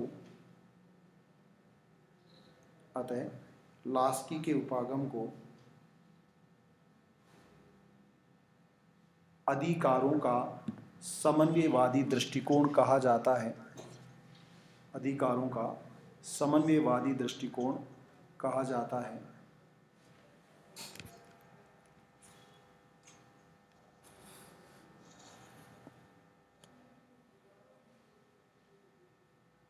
लास्की ने अपनी पुस्तक ए ग्रामर ऑफ पॉलिटिक्स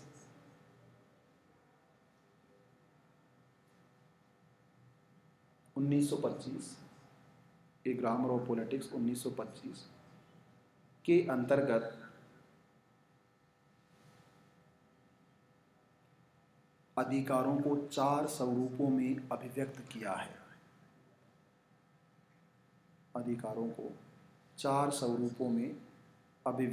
है। नंबर 1 लगा के लिखो, अधिकार का अभिप्राय। 4 स्वरूपों में अभिव्यक्त किया। नंबर 1 अधिकार का अभिप्राय। नंबर 1 अधिकार का अभिप्राय या अर्थ। उसमें लिखो, लास्की के अनुसार अधिकारों के बिना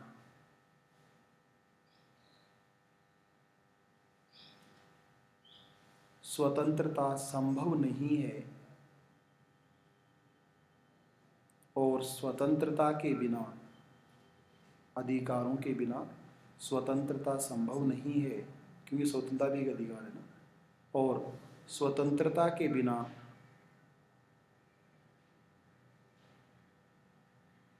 व्यक्तित्व का विकास संभव नहीं है।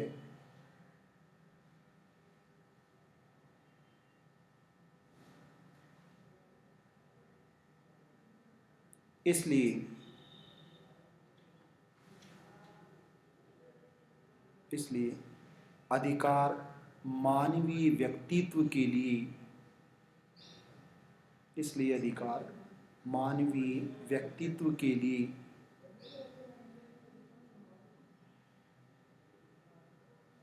विशिष्ट सुविधाएं हैं।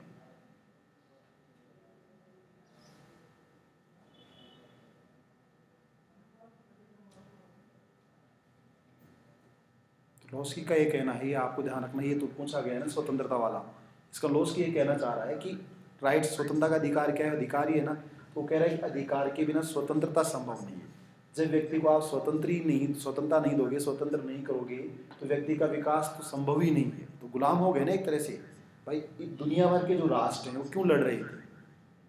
अमेरिका लड़ा स्वतंत्रता के लिए, फ्रांस लड़ रहा था स्वतंत्रता के लिए, भारत ने लड़ाई लड़ी स्वतंत्रता के लिए, नामीबिया ने लड़ाई लड़ी स्वतंत्रता के लिए। अब भी जो राष्ट्र हैं जो संघर्ष कर रहे हैं, जो गुलाम है, स्वतंत्रता चाहते हैं ना। तो जैसे व्यक्ति की स्वतंत्रता होती है, ऐसे हर राष्ट्र की भी स्वतंत्रता होती है। एक गुलाम राष्ट्र उतने तरीके से, अच्छे तरीके से विकसित नहीं हो सकता जैसे कि स्वतंत्र राष्ट्र होता है। तो अमेरिका स्वतंत्र हुआ भारत से वर्षों पहले, वो 1776 में स्वतंत्र हुआ। भारत हुआ 1947 में स्वतंत्र।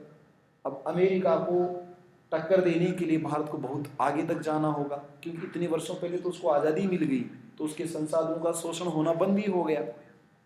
लेकिन भारत में तो जब अमेरिका आज़ाद होता है तब से ब्रिटिश शासन शुरू होता है। 1764, ज़्यादा अंतर नहीं, 1776 में अमेरिका आज़ाद हो गया। और हमारे 1757 प्लासी का युद्ध हुआ, 1764 बक्सर का युद्ध हुआ, 1784 पिट्स इंडिया एक्ट लागू किया गया। और उसके आगे तब तक हम चलते हैं, तब तक तो वहाँ 1787 में संविधान ही बना दिया गया और 89 को लागू भी कर दिया गया।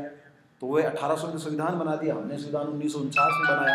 तो लगभग 150 सालों के बाद हमने संविधान बनाया। तो संविधान बनाने में हमारा इतना वक्त लग गया है, इतनी शताब्दियों बाद, तो पीछे रहना स्वाभाविक है।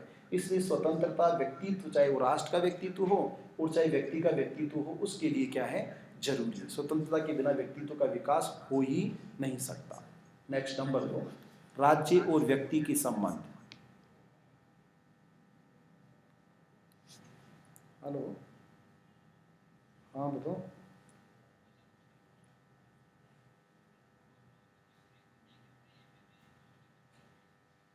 क्या?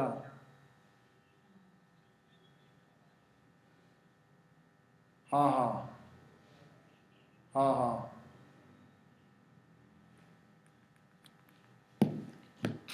देखो, इसमें अधिकार राज्य के द्वारा व्यक्ति को दिए जाते हैं।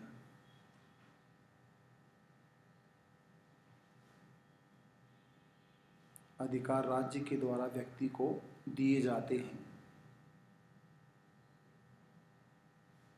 लेकिन अधिकार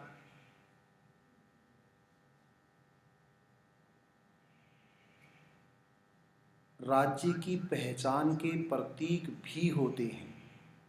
लेकिन अधिकार राज्य की पहचान के प्रतीक भी होते हैं, क्योंकि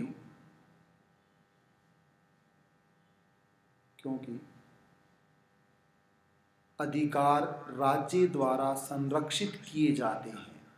संरक्षित के कोष्टक में सुरक्षित लिख देना, क्योंकि अधिकार राज्य के द्वारा संरक्षित कोष्टक में सुरक्षित होते हैं।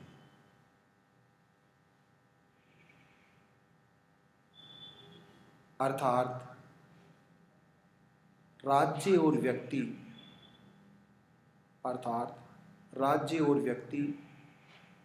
एक दूसरे के पूरक होते हैं। अर्थात राज्य और व्यक्ति एक दूसरे के पूरक होते हैं।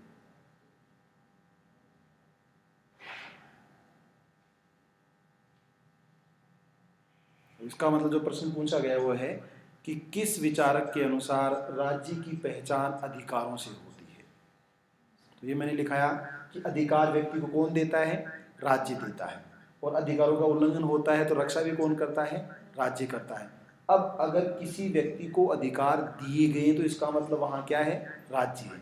और अधिकार नहीं दिए गए तो वो राज्य है ही नहीं। तो इसका राज्य की पहचान का आधार भी लॉस्की ने किसको बताया है? अधिकारों का बताया है। इसलिए अधिकार के माध्यम से राज्य और व्यक्ति एक दूसरे के पूरक, ऐसे पूरक नहीं है, अधिकार की वजह से एक दूसरे के पूरक हैं। अगर राज्य होगा तो अधिकार देगा, अगर राज्य अधिकार देगा तो व्यक्ति को देगा। लेकिन जब राज्य अधिकार देने से पूरा नहीं होता है, उस अधिकार की रक्षा भी कौन करेगा? राज्य करेगा। भाई हमें अधिकार है समानता का, स्वस्थता के अंत का अधिकार है। अब कोई छुआछूत कर ले तो आप क्या करोगे? कुछ नहीं कर सकते आप। राज्य के पास जाओ, राज्य के मैं क्या करूँ, कर लिया होगा तो हम क्या कर सकते हैं? तो अधिकार की रक्षा ही। फिर अधिकार आप होगा, अधिकार क्यों दिया? किस बात का अधिकार दिया भाई? बालिका और बालक और बालिका समान रूप से शिक्षा प्राप्त करेंगे, तो जब समान रूप से हो ही नहीं, कह देंगे साहब बालिकाओं की फीस तो हम 5000 लेंगे, बालकों की 4000, तो इसका उल्लंघन होने का अधिकार का। तो इसका मतलब है कि अधिकार राज्य के द्वारा व्यक्ति को दिए जाते हैं, व्यक्ति के अधिकारों की रक्षा भी राज्य करता है, और इसीलिए राज्य की पहचान भी अधिकार होते हैं। राज्य और व्यक्ति एक दूसरे के पूरक होते हैं अधिकार के माध्यम से। नेक्स्ट नंबर 3 पर विशेष अधिकार। विशेष अधिकार की अवधारणा ऐसे लिख दो, विशेष अधिकार की अवधारणा।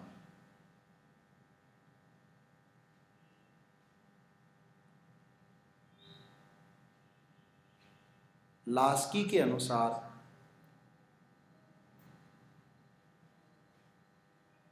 राज्य के द्वारा व्यक्तियों को, लास्की के अनुसार राज्य के द्वारा व्यक्तियों को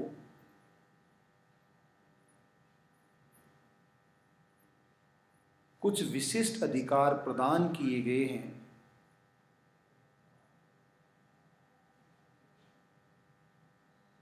जिनमें प्रमुख हैं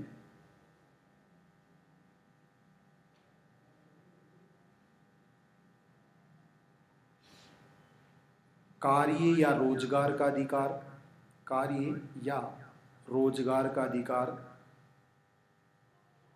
कोमा लगाते जाना, कोमा अल्फिराम, वेतन पाने का अधिकार,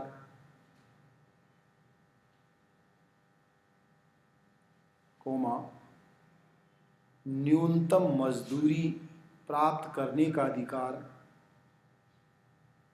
कम से कम मिनिमम वेज, न्यूनतम मजदूरी प्राप्त करने का अधिकार,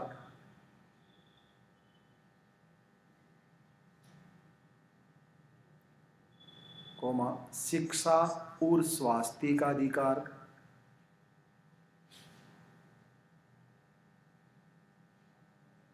शिक्षा और स्वास्थ्य का अधिकार, जीवन और संपत्ति का अधिकार,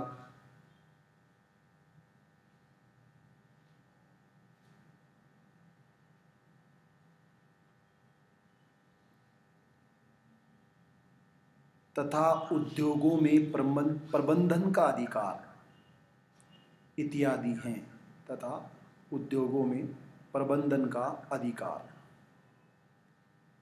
इत्यादि हैं।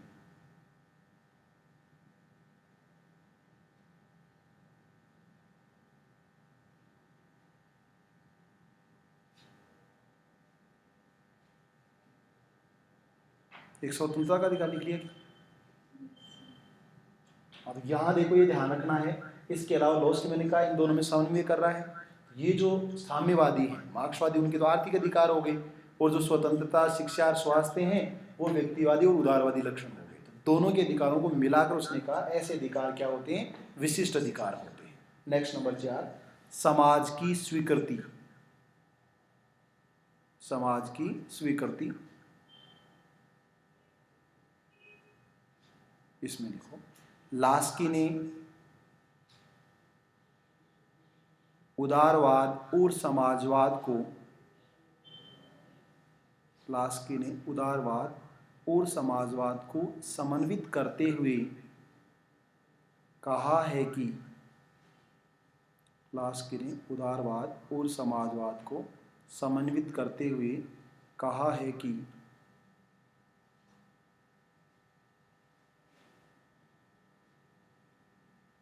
राज्य द्वारा प्रदत्त अधिकारों के पीछे, कहा है कि राज्य द्वारा प्रदत्त अधिकारों के पीछे समाज की व्यापक सहमति होती है।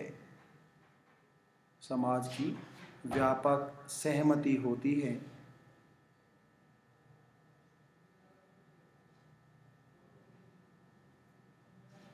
लास्की के शब्दों में, कंटिन्यू, लास्की के शब्दों में, ऐसा समाज जो अधिकारों को स्वीकृति नहीं देता है,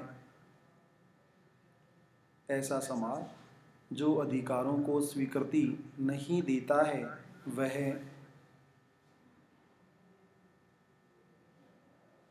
बालू की भीत या रेत की दीवार की तरह होता है। ऐसा समाज जो अधिकारों को स्वीकृति नहीं देता है वह रेत की दीवार या बालू की भींत की तरह होता है।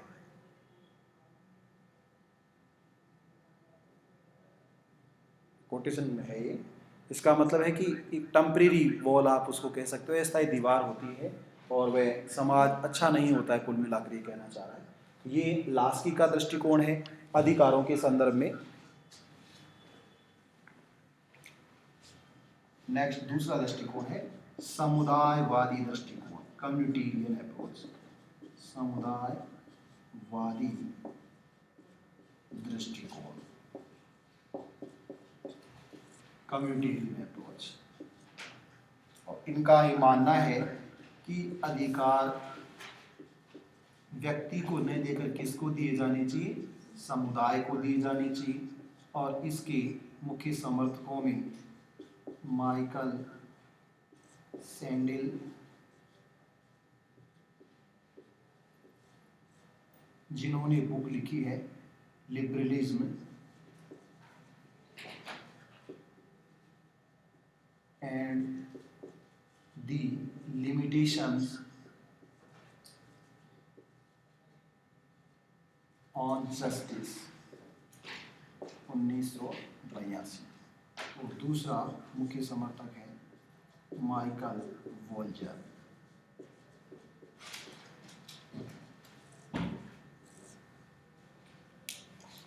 दूसरा मुख्य समर्थक है माइकल वोल्जर।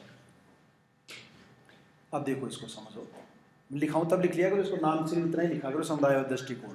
अब समुदायवादी दृष्टिकोण क्या है, व्यक्तिवादी दृष्टिकोण का विपरीत है।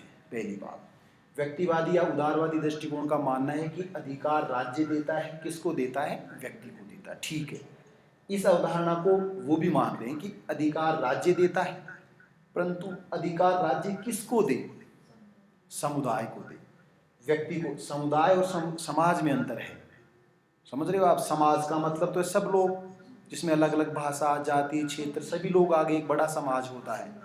समुदाय का मतलब होता है एक विशिष्ट पहचान रखने वाला ग्रुप, एक स्पेसिफिक भाषा बोलने वाला समूह, वो समुदाय होता है। एक विशिष्ट धर्म का समूह है, वो समुदाय होता है। एक विशिष्ट लिपि का समूह, वो समुदाय होता है। एक अलग पहचान रखने वाला ग्रुप जो होता है, तो इसका मतलब समुदायों का जो समूह होता है, एक समाज में बहुत से समुदाय हो सकते हैं। जाति समुदाय हो सकते हैं, जाट हैं, अहीर हैं, यादव हैं, ब्राह्मण हैं, अलग अलग हैं, ये समुदाय हो सकता है। धार्मिक समुदाय हो सकता है, हिंदू हैं, मुस्लिम हैं, ईसाई हैं, सिख हैं, बौद्ध हैं, पारसी हैं। भाषा का समुदाय हो सकता है, पंजाबी बोलने वाले हैं, गुजराती बोलने वाले हैं, राजस्थानी बोलने वाले हैं, मलयालम बोलने वाले हैं, कन्नड़ बोलने वाले हैं। तो समुदायों, अनेक समाज में बहुत से समुदाय हो सकते हैं। समाज को अधिकार देने की बात तो ये कर रहे हैं, ये समुदाय को अधिकार देने की बात कह रहा है। इनका ये मानना है कि अधिकार व्यक्ति को नहीं दिए जाए, क्योंकि व्यक्ति को अधिकार देने से किसी की विशिष्ट पहचान बचाना संभव नहीं है, वो सबके लिए कॉमन हो गई। अगर सब व्यक्तियों को आप स्वतंत्रता का अधिकार दे दोगे तो जिनकी संस्कृति है उसको तो खतरा उत्पन्न हो जाएगा। मान लीजिए आपने कहा कि सब अपनी इच्छा से कपड़े पहन सकते हैं, उतना का अधिकार है, लेकिन अब सभी दुनिया भर में महिलाएं जींस और टी शर्ट पहनने लग जाएंगी तो उनका जो कल्चर है, उनकी जो, इसका ये नहीं है कि उनका हालात, नारीवादी उसका विरोध कर रहे हैं, इसका ये नहीं कि उनकी पहचान सभी लोग इंग्लिश बोलने लग जाएंगे, तो फिर तो बाकी समुदाय की तो पहचान समाप्ति हो जाएगी, वो समुदाय रहेगा ही नहीं फिर तो हर समुदाय की अपनी एक मूल पहचान होती है, उस मूल पहचान को भी बनाए रखना जरूरी है। जो वैश्विकता की भावना में भी है कि विलीनीकरण या व्यक्ति की स्वतंत्रता का मतलब नहीं है ऐसी में स्वतंत्रता आपको मिले, वह स्वतंत्रता और वह अधिकार एक समुदाय को दिया जाए ताकि अधिकांश लोगों को अधिकार मिल सके। हर व्यक्ति, जिस व्यक्ति को आपने दिया, तो हो सकता है ऐसा व्यक्ति हो जो जानता ही नहीं अधिकार। आपने सब लोगों को अधिकार दिया, शिक्षा का अधिकार, परंतु मुझे बताइए, समुदायवादी कह रहे हैं कि जंगल में जो लोग रह रहे हैं, कबीला जो ट्राइबल है, उनको तो शिक्षा ही नहीं मिली, तो शिक्षा का अधिकार का क्या है, उनको तो पता ही नहीं है। स्वास्थ्य का अधिकार, उनको कोई पता नहीं है स्वास्थ्य के बारे में। आपने स्वतंत्रता का अधिकार, उनको कोई पता नहीं स्वतंत्रता के बारे में। आप कह रहे हो कपड़े, पसंद के कपड़े, उनके पास कपड़े ही नहीं है पहनने के लिए, अधिकार का क्या करेंगे। आपने कहा बच्चे को टीवी, मन इच्छा सा चैनल देखने के अधिकार, उनके पास टीवी नहीं है, अधिकार किसको दिया आपने। तो अधिकार के लिए करें, अधिकार आप समुदायों को दो, ताकि जो व्यक्तियों को देते हैं तो उन व्यक्तियों को अधिकार नहीं मिला जो किसी विशिष्ट समुदाय के हैं, तो विशिष्ट समुदायों को आप क्या दो, अधिकार दो, तब अधिकार की अवधारणा सत्य होगी। इसमें माइकल सैंडल जो समुदाय कम्युनिटेरियन थिंकर्स हैं, उन्होंने एक बुक लिखी है, liberalism and the limitation on justice, उदारवाद और न्याय पर प्रतिबंध या सीमाएं, 1982। माइकल सैंडल ये कह रहे हैं लिबरलिज्म उदारवाद है और न्याय पर सीमाएं। उदारवाद क्या है? व्यक्तिवाद है, व्यक्ति को बढ़ावा देता है, व्यक्तिवाद में विश्वास करता है, पूंजीवाद में विश्वास करता है, व्यक्ति की आइडेंटिटी में विश्वास करता है, व्यक्ति के विवेक और तर्क में विश्वास करता है कि व्यक्ति एक विवेकशील प्राणी होता है। ये बात सही है, परंतु क्या प्रत्येक व्यक्ति एक विवेकशील प्राणी है? क्या प्रत्येक व्यक्ति को आप शिक्षा का अधिकार दे दोगे? क्या प्रत्येक व्यक्ति को कपड़े पहनने का अधिकार दे दोगे? क्या प्रत्येक व्यक्ति के पास आप दवाई खाने की दवाई पहुंचा दोगे? वो तो बिना दवाई मरी जाएंगे। क्या प्रत्येक व्यक्ति के आप सड़क पहुंचा दोगे? अब वो कहते हैं साहब रोजी करा कि उसका हम क्या करें, हमने तो दे दिया सबको। तो दे तो दिया, मिला नहीं ना सबको। जब सबको अधिकार दिया कि यहाँ से मैंने पेन दे दिया सबको, अब वो पेन उठा ही नहीं पाए, तो पेन तक पहुँच ही नहीं पाए उनके हाथ। तो आपने सबके लिए कि ऑक्सीजन दे दी, लेकिन ऑक्सीजन सब तक पहुँचे नहीं पहुँचे। मान लो कहाँ फैक्ट्रियाँ ज़्यादा लगी हुई है, तो उतना ही अधिकार मेरा है जहाँ मैं जंगल में रहता हूँ, जहाँ शुद्ध ऑक्सीजन है, आपका भी उतना ही अधिकार ऑक्सीजन पर। पीने का जो पानी पेयजल है, नदी से मैं पी रहा हूँ, गंदे नालों से पानी पी रहे हैं, पानी मिल नहीं रहा है, तो पानी पर तो सबका ही उतना ही अधिकार है। तो पानी सबको मिलना चाहिए, फिर सबको नहीं मिल रहा। इसलिए कह रहे लिबरलिज्म क्या करता है, न्याय की अवधारणा को प्रतिबंधित करता है। उदारवाद है वो न्याय पर ताला लगा देता है, न्याय नहीं मिलता सबको फिर, क्योंकि आपने कहा सबको अधिकार, स्वच्छ जल पीने का अधिकार है, परंतु स्वच्छ जल तक पहुंचेगा कौन? ये सबसे बड़ी समस्या। न्याय वहां तक कैसे पहुंचाओगे आप? आपने कहा ई मित्र दे दिया, इलेक्ट्रॉनिक आप कर सकते हो, ई मित्र के पैसे कौन देगा? ई मित्र कहाँ से जाएगा? जैसे आपने सुना हो गाँव में कि साहब वो मशीन के द्वारा गेहूँ बांट रहे हैं, तो नेटवर्क नहीं आ रहा, तो आज गेहूँ नहीं मिलेंगे। जो रोजाना ले जाकर गेहूँ खाता उसका क्या होगा? जैसे लॉकडाउन लगाया गया जीवन को बचाने के लिए, तो लॉकडाउन में क्या आपने सबके साथ जस्टिस कर दिया? क्या मजदूरों को कोरोना नहीं होता? गरीबों को कोरोना नहीं होता? क्या सेना के लोगों को कोरोना नहीं होता? क्या डॉक्टरों को कोरोना नहीं होता? तो उन लोगों को क्यों नहीं होता जो ऐसे लोग रहें? क्या साहब उनमें खुद में वायरस है, तो वो वायरस कहाँ से होगा? उनके हो ही नहीं सकता। तो इसका मतलब जो हाइजेनिक भोजन करते हैं उन्हीं को कोरोना होगा, उन्हीं की रक्षा करोगे आप, बाकी लोगों की रक्षा नहीं करोगे। सभी को आजीविका का अधिकार है, तो अनुच्छेद 19(6) के उपबंध में दिया गया है, तो सिर्फ सरकारी नौकरी वालों को आजीविका का अधिकार है। क्या आप कोरोना में केवल उनको सैलरी दोगे, आधी दोगे, जितनी दोगे दोगे ना, परंतु बाकी मजदूर जिसको आप सैलरी दे नहीं रहे थे, जो खेत में काम कर रहा था या जो मकान का काम कर रहा था, उसको सैलरी कौन देगा? आपने लॉकडाउन कर दिया ना, तो लॉकडाउन कर दिया, अच्छी बात है, जीवन बचा लिया, लेकिन जस्टिस से तो बड़ा नहीं था लॉकडाउन, उसकी वजह से तो लोग मर गए। जो लोग आ रहे थे, क्या वो भारत के नागरिक हैं? जो भी किया, आप ऐसा नहीं कर सकते। तो लिबरलिज्म क्या करता है, जस्टिस पर क्या करता है, प्रतिबंध लगाता है। इसलिए माइकल सैंडल ये कह रहा है कि समुदाय, व्यक्ति का बात का मतलब व्यक्ति है, आप समुदाय को अधिकार दो, तभी अधिकार की अवधारणा सफल होगी। माइकल वाल्जर स्वयं यही बात कह रहा है। वाल्जर का ये कहना है कि ऐसे अधिकार न्याय की व्यवस्था की स्थापना नहीं करते, अन्याय की व्यवस्था की स्थापना करते हैं। जो जानते हैं वो तो सुविधाओं का लाभ उठा लेते हैं, और जो नहीं जानते वो सुविधाओं से वंचित रह जाते हैं। जैसे आरक्षण की स्थिति, कुछ जातियों को आरक्षण आपने सब पूरी कैटेगरी को दिया, परंतु आपने कुछ जातियां तो उसका आरक्षण का लाभ ले गई, बाकी के लोग, जैसे शेड्यूल ट्राइब्स में बात करें तो मीणाओं की, और ओबीसी में बात करें तो जाट और यादव जैसे समुदायों की, और ईडब्ल्यूएस में बात करेंगे तो राजपूत और आगे वाले जो 2-3 जाति हैं उन जातियों के द्वारा, ऐसे शेड्यूल कास्ट में उन लोगों के द्वारा, ऐसे पीएच में। तो जो जानकार है वो तो लाभ ले जाता है, और जो जानकार है नहीं उसका क्या होगा? वो जस्टिस नहीं है। वो ये भी तो कह सकता है गाँव में लंगड़ा है, पढ़ कर क्या करेगा, रहने दे, भीड़ चढ़ा दे, ये भी तो कह सकता है। उसको पढ़ने नहीं दिया गया सिर्फ इसलिए, पढ़ता उसको पता होता तो आगे बढ़ जाता। बच्चे छोटे हैं, पढ़ कर क्या करेंगे, खर्चा लगता है, उनको नहीं पता खर्चा लगता है नहीं लगता है, लगता ही नहीं, उनका ये मानना है, या उनका ये मानना है खर्चा लगता है कि पढ़ाई में। साहब आपने कह दिया कि पढ़ाई फ्री है, फिर पढ़ाई फ्री है तो हम कमरे पर कहाँ रखें? कमरे का पैसा कौन दे? रोटियों का पैसा कौन दे? कपड़ों का पैसा कौन दे? सब राज्य थोड़ा देता है, सबको तो राज्य हॉस्टल दे नहीं सकता। फिर हॉस्टल में रख देंगे तो क्या हॉस्टल से काम चल जाएगा? और क्या, खाने पीने के लिए उसको कुछ नहीं देना है, मतलब घर से विदा कर दिया तो ऐसे तो ससुराल विदा कर देते हैं, उसके बाद भी तो देते हो आप। भाई हॉस्टल नहीं है, वहाँ तो सब मिलता होगा ना, ससुराल में तो कपड़े भी मिलते होंगे, अनाज भी मिलता होगा, घर भी मिलता होगा, कमरे भी मिलते होंगे, सब कुछ मिलता है ना, फिर भी आप क्यों देते हो? माइकल वॉल्ज कोट कर रहा है कि इस सोसाइटी में आप क्यों देते हो, फिर बताओ मुझे। तो ऐसा ही वो हॉस्टल में आप भेज रहे हो तो उसको भी बहुत चीज़ें देने की जरूरत पड़ेगी ना। ऐसा थोड़ा है कि आपने हॉस्टल भेज दिया, आपका कोई नहीं नौकरी लग के बालिका आ जाएगी या बालक नौकरी लग के आ जाएगा, ऐसा नहीं है। तो इसलिए वो कह रहा है कि ऐसे व्यक्ति को अधिकार देते वो अधिकार नहीं पहुंचे उन तक।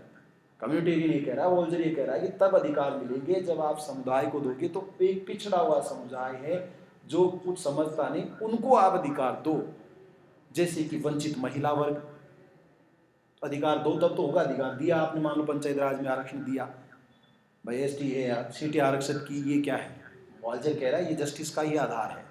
उसने कहा कि आरक्षण देंगे, एक तिहाई महिलाओं को आपने आने नहीं देना चाहते थे, तो महिलाओं को ये अधिकार दे दो। फिर महिला एक कम्युनिटी है, बालिका एक कम्युनिटी है, ब्राह्मण एक कम्युनिटी है, जानवर एक कम्युनिटी है, तो ट्राइब्स ही नहीं है इसका मतलब ये आरक्षण ये नहीं, तो महिलाओं को भी तो आरक्षण दिया, उसकी तो कोई विरोध करता ही नहीं। विरोध करते हैं उसका, ऐसा नहीं है। भाई विरोध कौन करे? जनरल के विरोध क्यों करें? जनरल की महिलाओं को दे दो। ओबीसी के विरोध करते हो, ओबीसी की महिलाओं को दे दो, ऐसे तो दिया गया है। एससी एसटी के विरोध, एससी एसटी की महिलाओं को दे दो। पीएच विरोध करें, पीएच महिलाओं को दे दो ना आप आरक्षण, फिर क्या दिक्कत है? तो एक विशिष्ट समुदाय है, उस समुदाय को आप सुविधाएं, अधिकार में सुविधा है, फैसिलिटी है। अधिकार मैंने पहले बताया, अधिकार क्या है? व्यक्ति दावे हैं, कुछ ऐसी सुविधाएं जो राज्य आपको देता है। जैसे शिक्षा का अधिकार क्या है? सुविधा ही तो है, पढ़ने की सुविधा। परंतु महिला वर्ग को आप पढ़ने की सुविधा दो तब तो पढ़ेंगी, सुविधा नहीं दो तो कहाँ से पढ़ेंगी?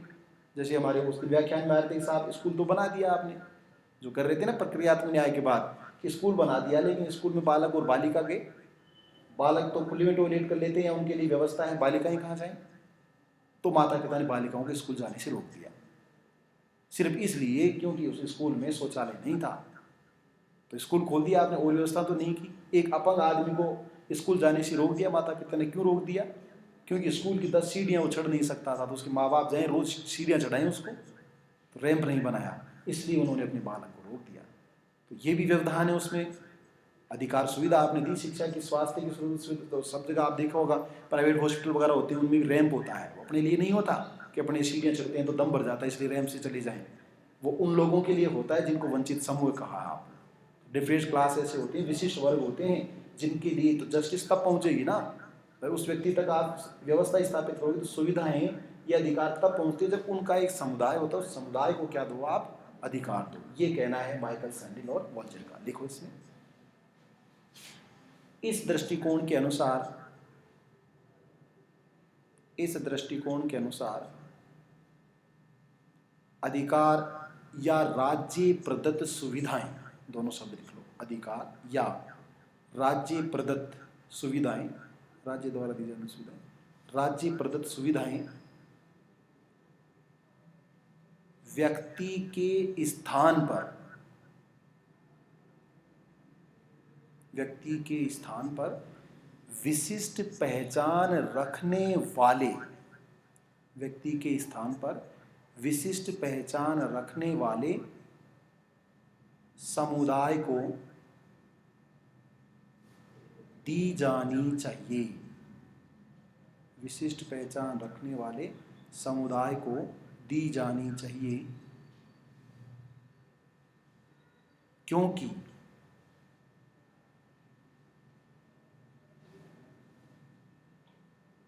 इसके माध्यम से ही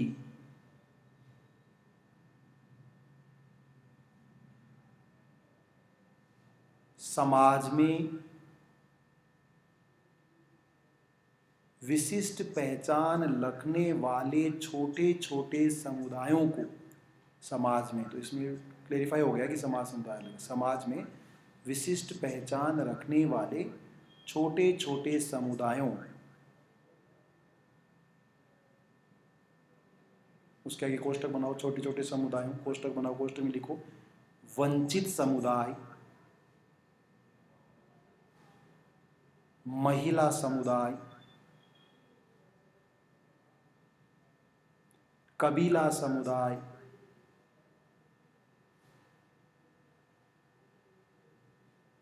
श्रमिक समुदाय, कोष्टक बंद, इत्यादि, कोष्टक बंद, उनकी पहचान के साथ में, उनकी पहचान के साथ में व्यक्तित्व विकास की, उनकी पहचान के साथ में व्यक्तित्व विकास की सुविधाएं देना संभव है।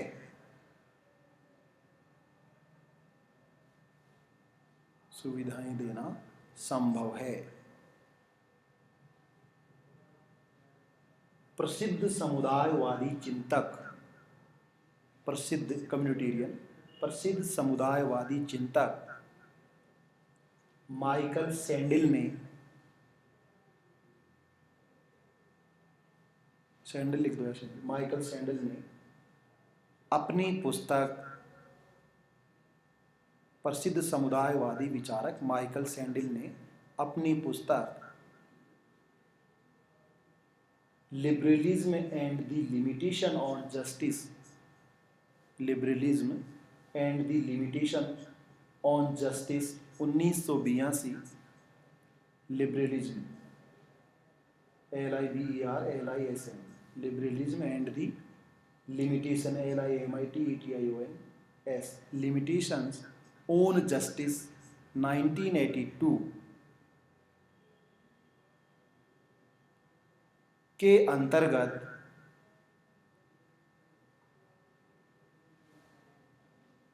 समुदाय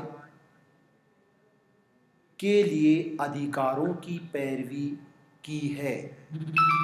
समुदाय के लिए अधिकारों की पैरवी की है।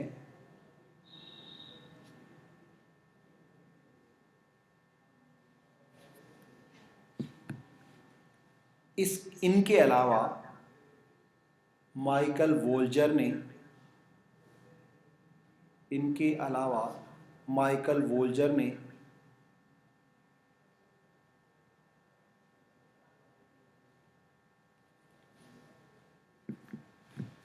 अधिकारों के समुदायवादी दृष्टिकोण का प्रबल समर्थन किया है।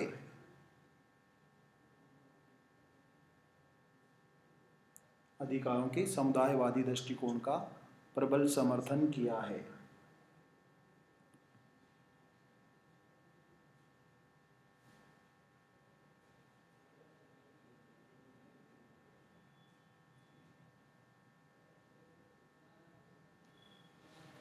ये अधिकारों का समुदायवादी दृष्टिकोण। तीसरा दृष्टिकोण है बहुसांस्कृतिक दृष्टिकोण, मल्टीकल्चरलिज्म या मल्टीकल्चरल अप्रोच, बहुसांस्कृतिक दृष्टिकोण। इसके प्रमुख समर्थक हैं विम किमलिका और वीकू पाविक।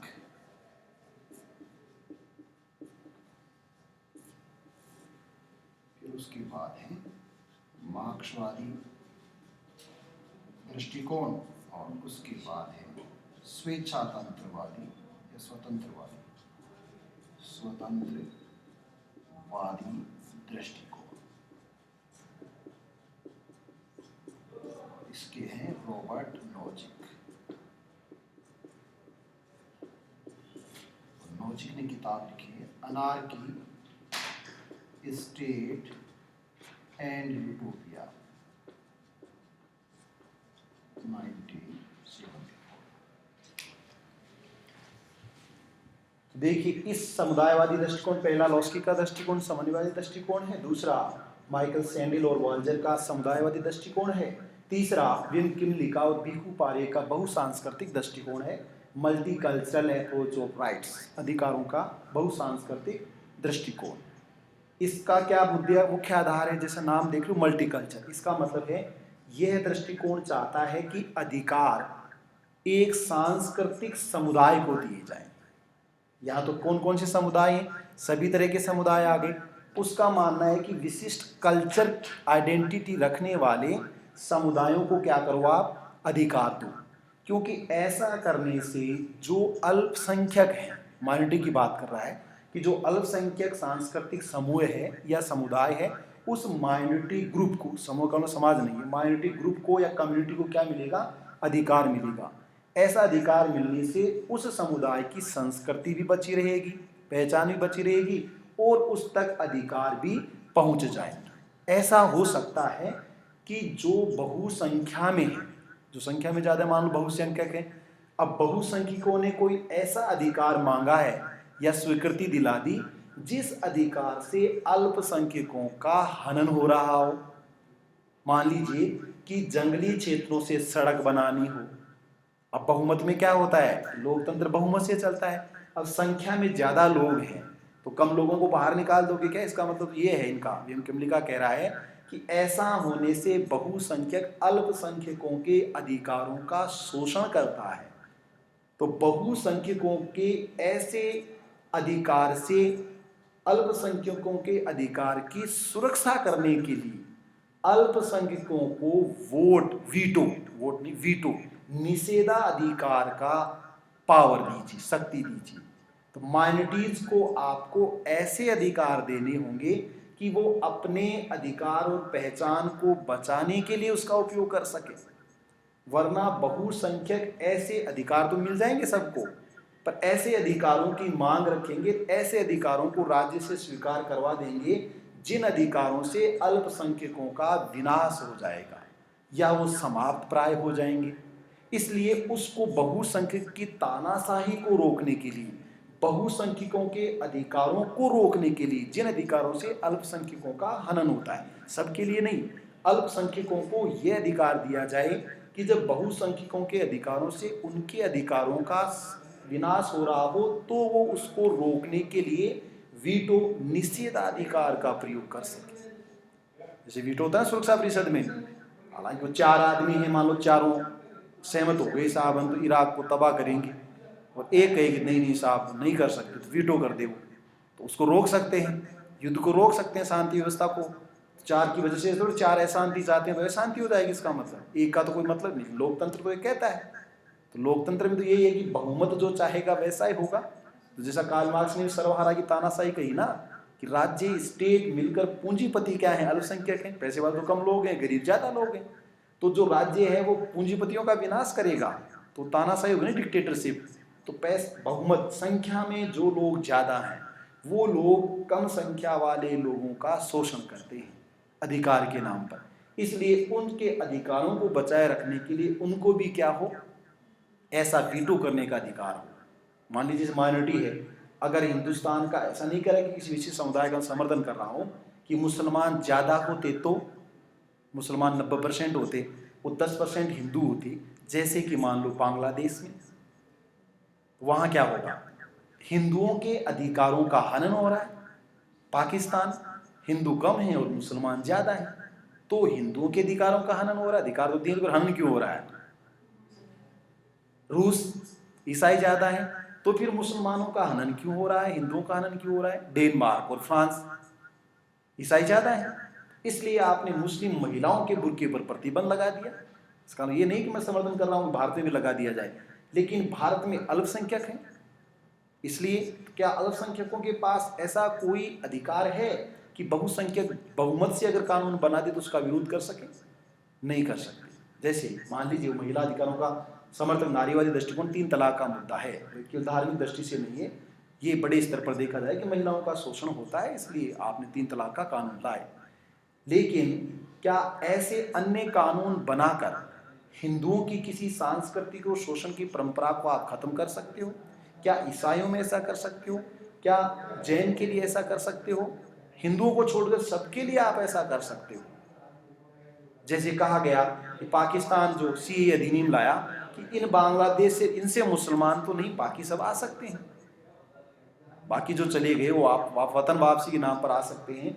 तो जो माइनॉरिटी है उस माइनॉरिटी को राइट्स तो आपने कहा स्वतंत्रता का अधिकार सबने दिया, सबको दिया आपने, लेकिन क्या स्वतंत्रता के अधिकार का उपयोग सब कर पा रहे हैं?